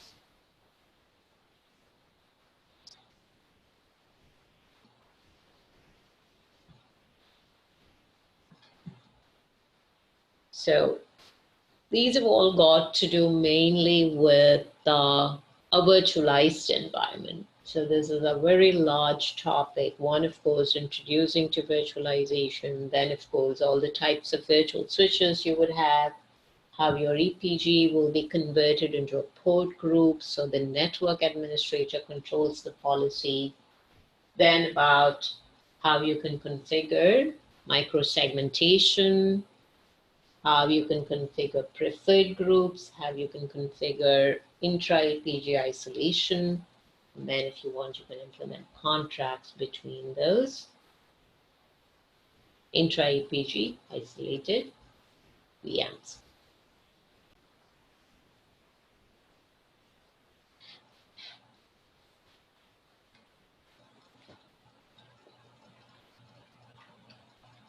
So just as we had the option to integrate with VMware's vCenter, ACI is supposed to integrate with a lot of the leading data center technologies or virtualization technologies. So vCenter is one. Microsoft has their Hyper-V solution. And you also have the integration with Microsoft WAP, Windows Azure PAC. Now, when you integrate with Microsoft environment, like SCVMM or WAP, ACI is basically saying, well, remember, every VMM manager is responsible for managing compute resources. That'll be CPU, memory, and so on. Then we have network resources. We have storage resources.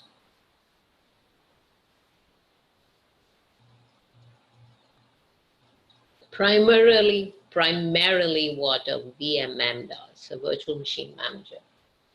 responsible for managing compute resources, network resources, and storage resources. When you integrate with the APIC is saying, I'll take over allocation of compute resources, sorry, network. It's basically saying that this product, SCVMM, shouldn't be handling the network resources like port settings and so on. So network resources will now be handled by the APIC, because the APIC is primarily responsible. This is the network engineer who's tasked with responsibility of managing the rest of the network.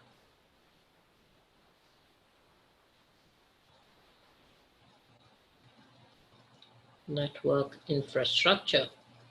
So why not have the network resources in a Microsoft environment also be handled by the APIC? That's pretty much what we did even in the VMware environment. Pretty much taking the networking responsibility away from the server administrator. That means all the virtual switch, settings of the virtual switch, the port settings like the port group, those are being done by the network administrator, sorry, the network engineer, rather than the server administrator. And now that you give the network resource allocation being configured, or port groups, their settings, that effectively they are EPGs. Now that you hand that off to the network engineer, you're basically saying the policies that you've defined in the APIC should control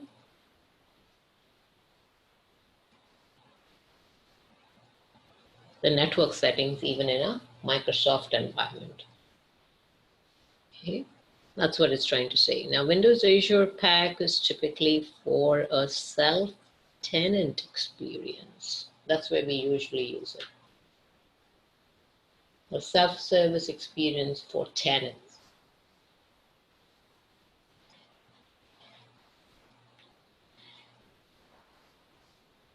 There's the integration shown. SCVMM, just like any other VMM manager, its main responsibility, of course, is management of this SCVMM. This whole thing is part of the VMM manager. This shows you that we do need an ACI plugin installed, and they can actually use PowerShell commandlets to convey requirements towards the APIC, or vice versa. So this product, available since 2007, it's used to manage a large number of the Microsoft virtual server environment, and of course the Hyper-V environment, basically. So that shows you these are all Hyper-V environments.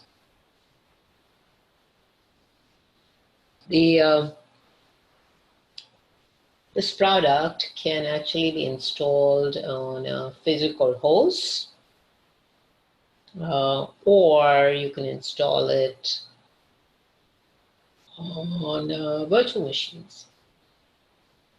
And again, you can have redundant SCVMM installs. That's called high available SCVMM, made high availability configuration.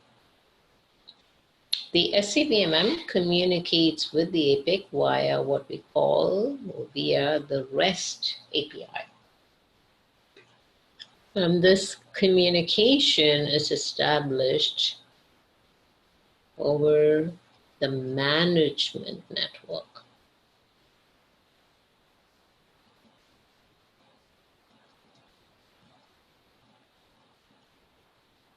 Okay.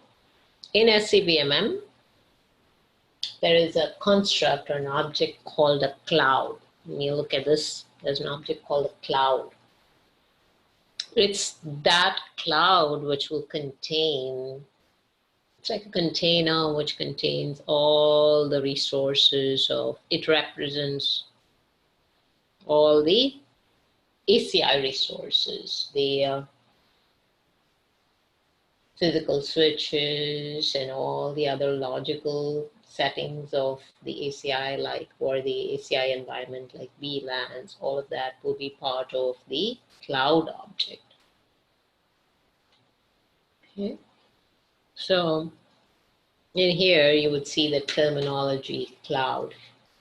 It refers to the fabric cloud is one object, and there's also a tenant cloud. Fabric cloud is the root object. It represents the root in the APICs management tree. The APICs have a management information model, root being parent of everything. So there's something here called fabric cloud, which essentially relates to the root object,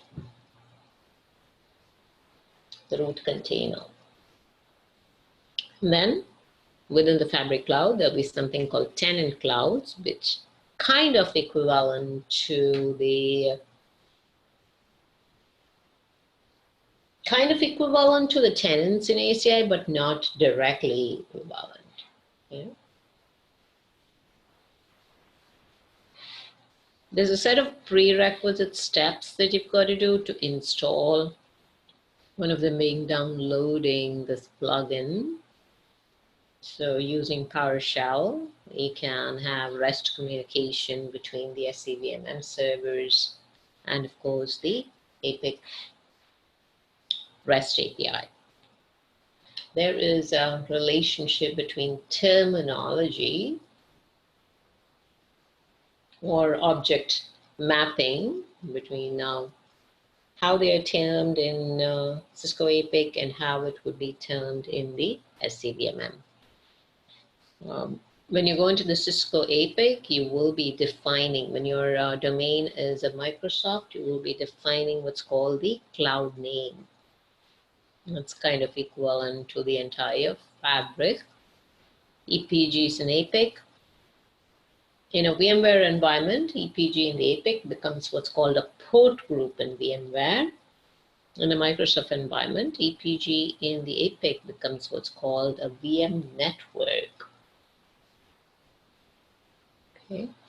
The VMM controllers would definitely be your SCVMM host. The domain is, of course, all your hosts, every VM, the switch, and all the networking components, part of the VMM domain.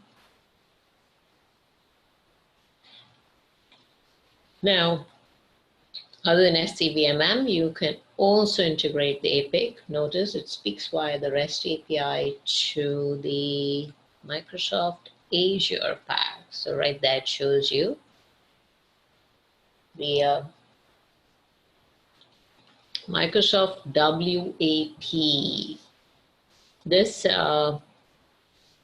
hack called the WAP, it enables you to run Azure inside your own environment. You can run it in your data center as a private or as a hosted cloud. Or you can run it on a bunch of Hyper-V machines. Okay, so this is a Azure pack that is available to Microsoft customers.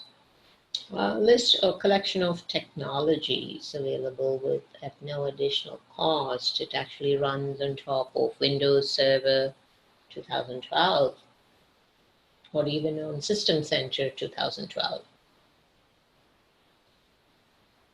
Azure Pack is meant for multiple tenants, so it essentially does have different capabilities. One is a management portal for tenants.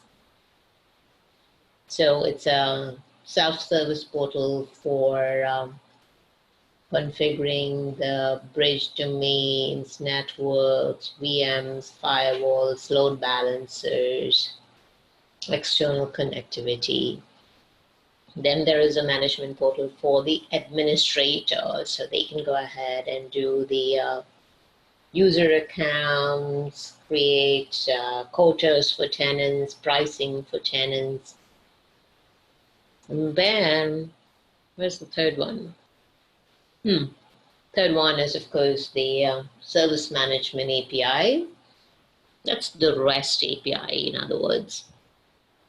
So integration with a lot of other third parties is done through the Service Management API. These are kind of the WAP's capabilities that I just mentioned there. And of late, I think Cisco has been promoting more of integration with Microsoft more than VMware, purely because of that fallout between Microsoft and between VMware and Cisco. Now this connectivity again, just like we saw back here, I said that's over the management network. Again here, between the Windows Azure PAC to the APIC, the connectivity is established over the management network. And of course, all the configuration is done by the REST API. Again, it does need you to understand terminology difference between the Windows Azure PAC and the Cisco APIC. That just relates the terms as we configure them in Windows Azure PAC, how it would translate to. So this is a tenant actually signs up with a subscription, and that creates a tenant object in APIC. Tenant configures their network requirements, and each one of them becomes a EPG, sets up some firewall rules, and they become the contract. A shared service is also used between tenants, typically between the common and other tenants. And of course, the cloud is nothing but a VMM domain.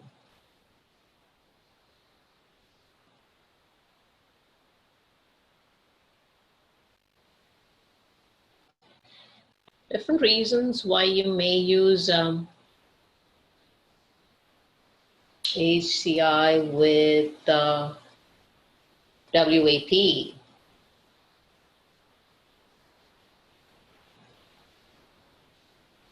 It says creating a plan. Administrators can go ahead and create different plans or different plan types. They could have a network which has a shared load balancer. They might have a network which has a DHCP providing DHCP services. They might have a network which has a firewall service being provided to certain tenants. So administrator can go ahead and create those in WAP, and those get rendered according to the admin need in your ACI. Also, creating a tenant is like creating a subscription, and the administrator would create that tenant subscription using a service management portal. Shared plan, that's actually, it allows a tenant to do that. You can verify their network. They have some of these terms should only make sense to you if you actually know Azure. So actually all of these shared services, allowing tenants to provide their shared services, this is all actually a little bit of Azure terminology and how it would eventually convert into their services in Cisco APIC.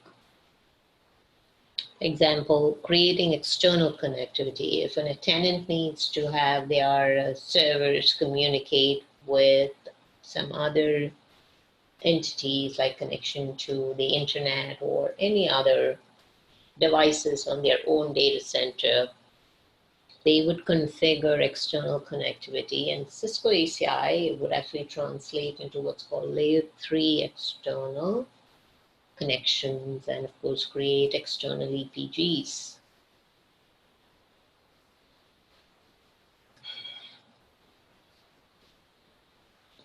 And if you're not familiar with Azure, just ignore that section. Anybody works with OpenStack?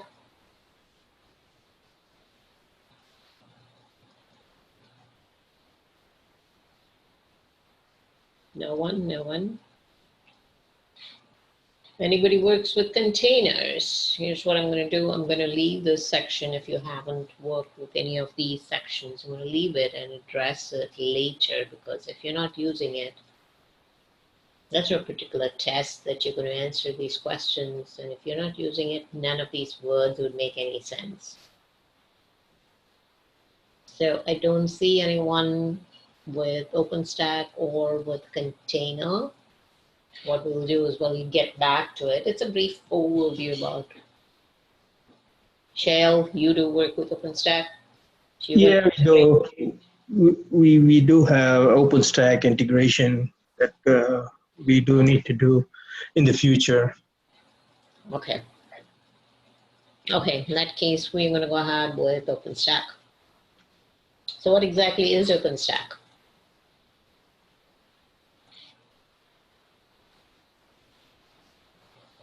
Shell, probably the only one who can answer.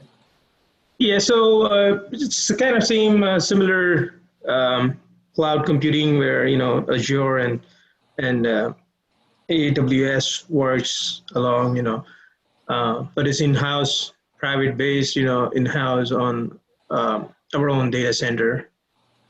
Oh, you'll have it in your own data center, okay? Yeah.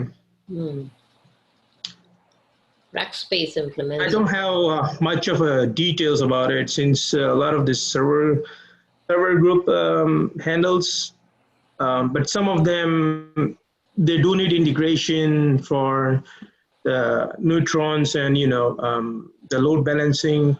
So we're planning, as yet we're not using, but we need to integrate those things so that the network engineers can handle those requests.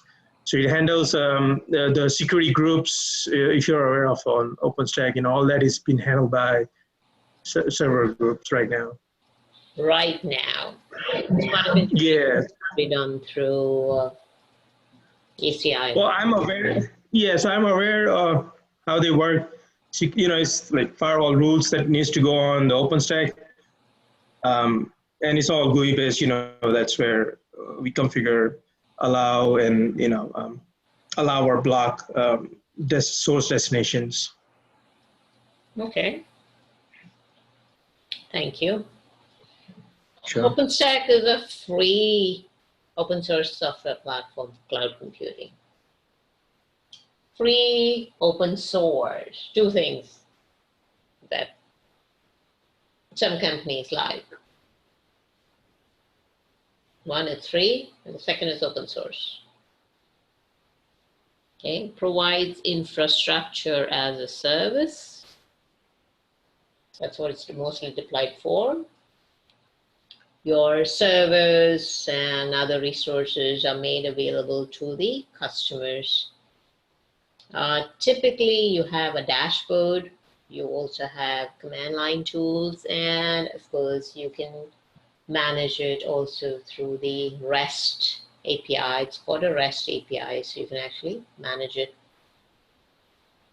Just as ACI supports integration with other VMM systems, we can have it integrate with OpenStack also.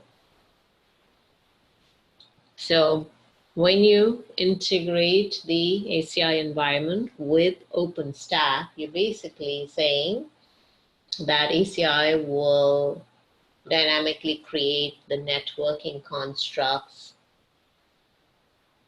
in your ACI environment based on OpenStack's requirements. So based on the OpenStack requirements, that will tell ACI, and ACI will go ahead and render those network constructs. You will be able to see the network constructs because you're specifying your requirements from here. You will see them. Okay. And of course, you can then go ahead and deploy it onto your individual VMs. OpenStack does support different layer 2 transport protocols. It supports VLANs, it supports VXLAN, it also supports GRE tunneling, it supports software-based layer 3 forwarding. So when you integrate ACI with OpenStack, you're basically offloading these processes of encapsulation. You're offloading it from the OpenStack nodes onto your ACI Leaf.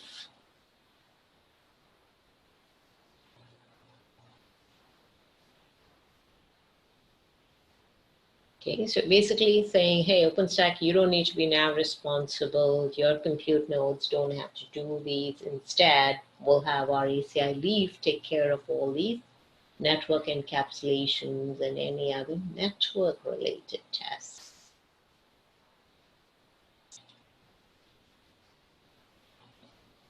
So Cisco has developed an ACI OpenStack plugin, which helps to translate those OpenStack commands into APIC constructs.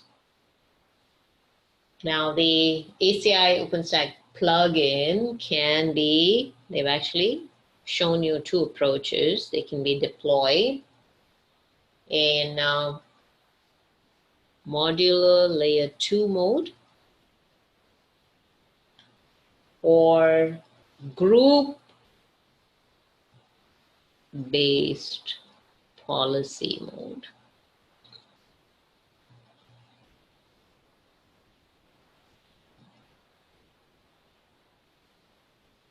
Now, when you have modular layer 2 mode, it actually uses what's called a neutron API.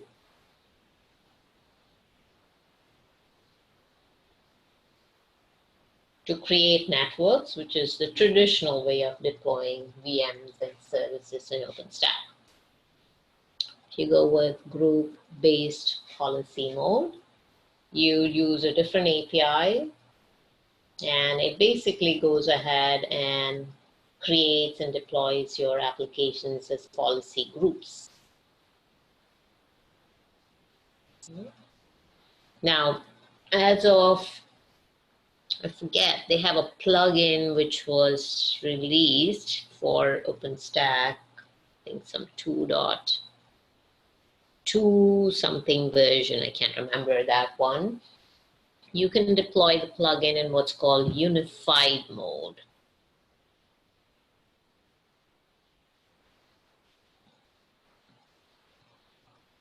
So you have the choice. You can say, well, I want to create my applications in ML2, that is modular layer 2 mode, or group-based policy mode.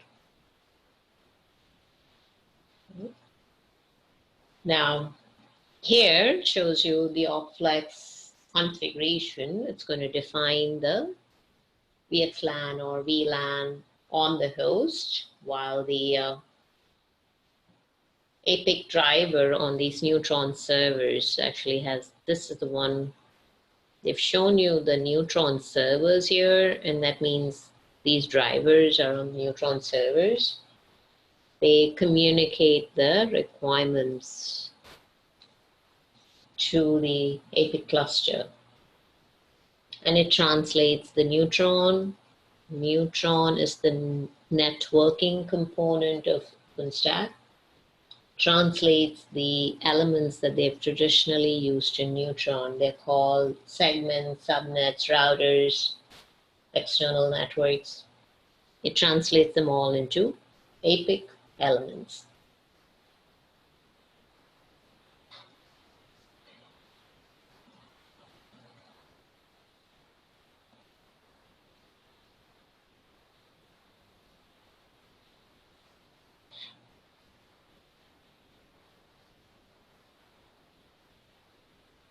How many different networks do we have in these OpenStack and ACI environment? Multiple network connections or requirements for the this cloud service environment. So they have different communication paths. The first one they've shown you is your management and API network.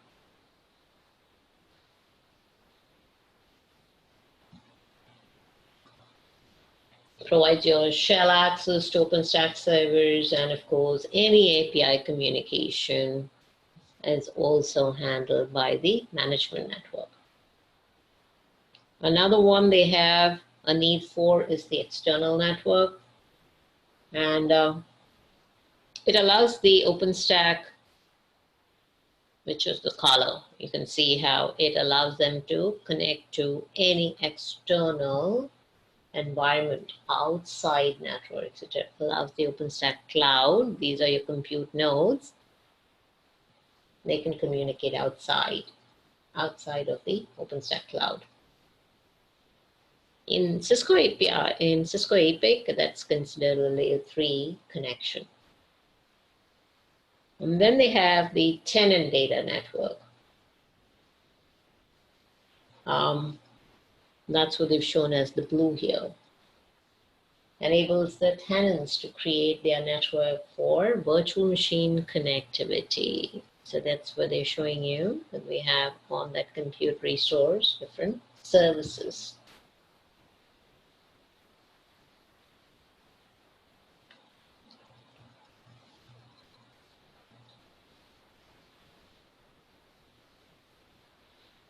The latter bullet there, which says distributed neutron services, OpenStack ML2 driver, it can actually have your neutron services across different compute nodes. They're actually showing you the neutron servers are distributed across different compute nodes.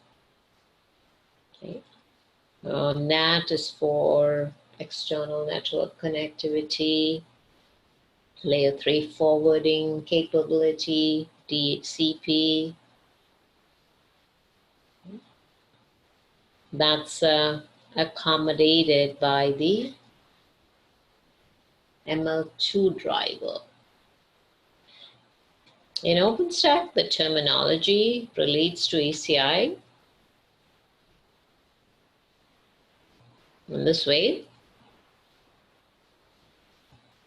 It shows you that every neutron instance is a tenant, and hence they would have their VMM domain. Every project in the tenant is an application profile. It could also be a separate tenant. Every network in the OpenStack tenant is an EPG with its bridge domain.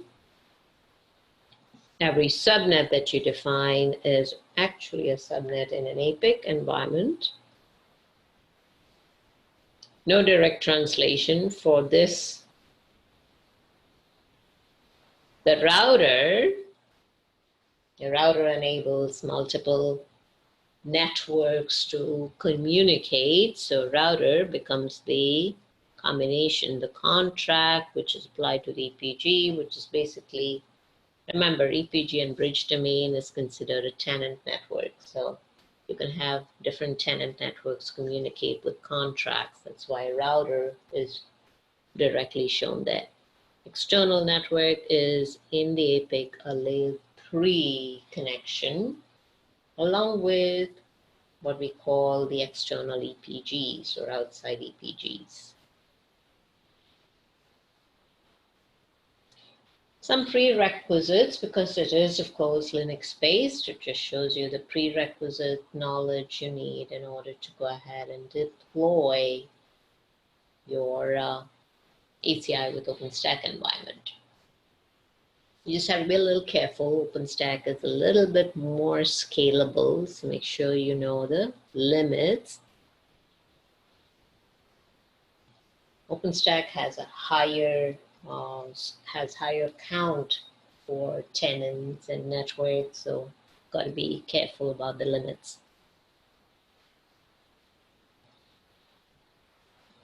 Anybody with containers?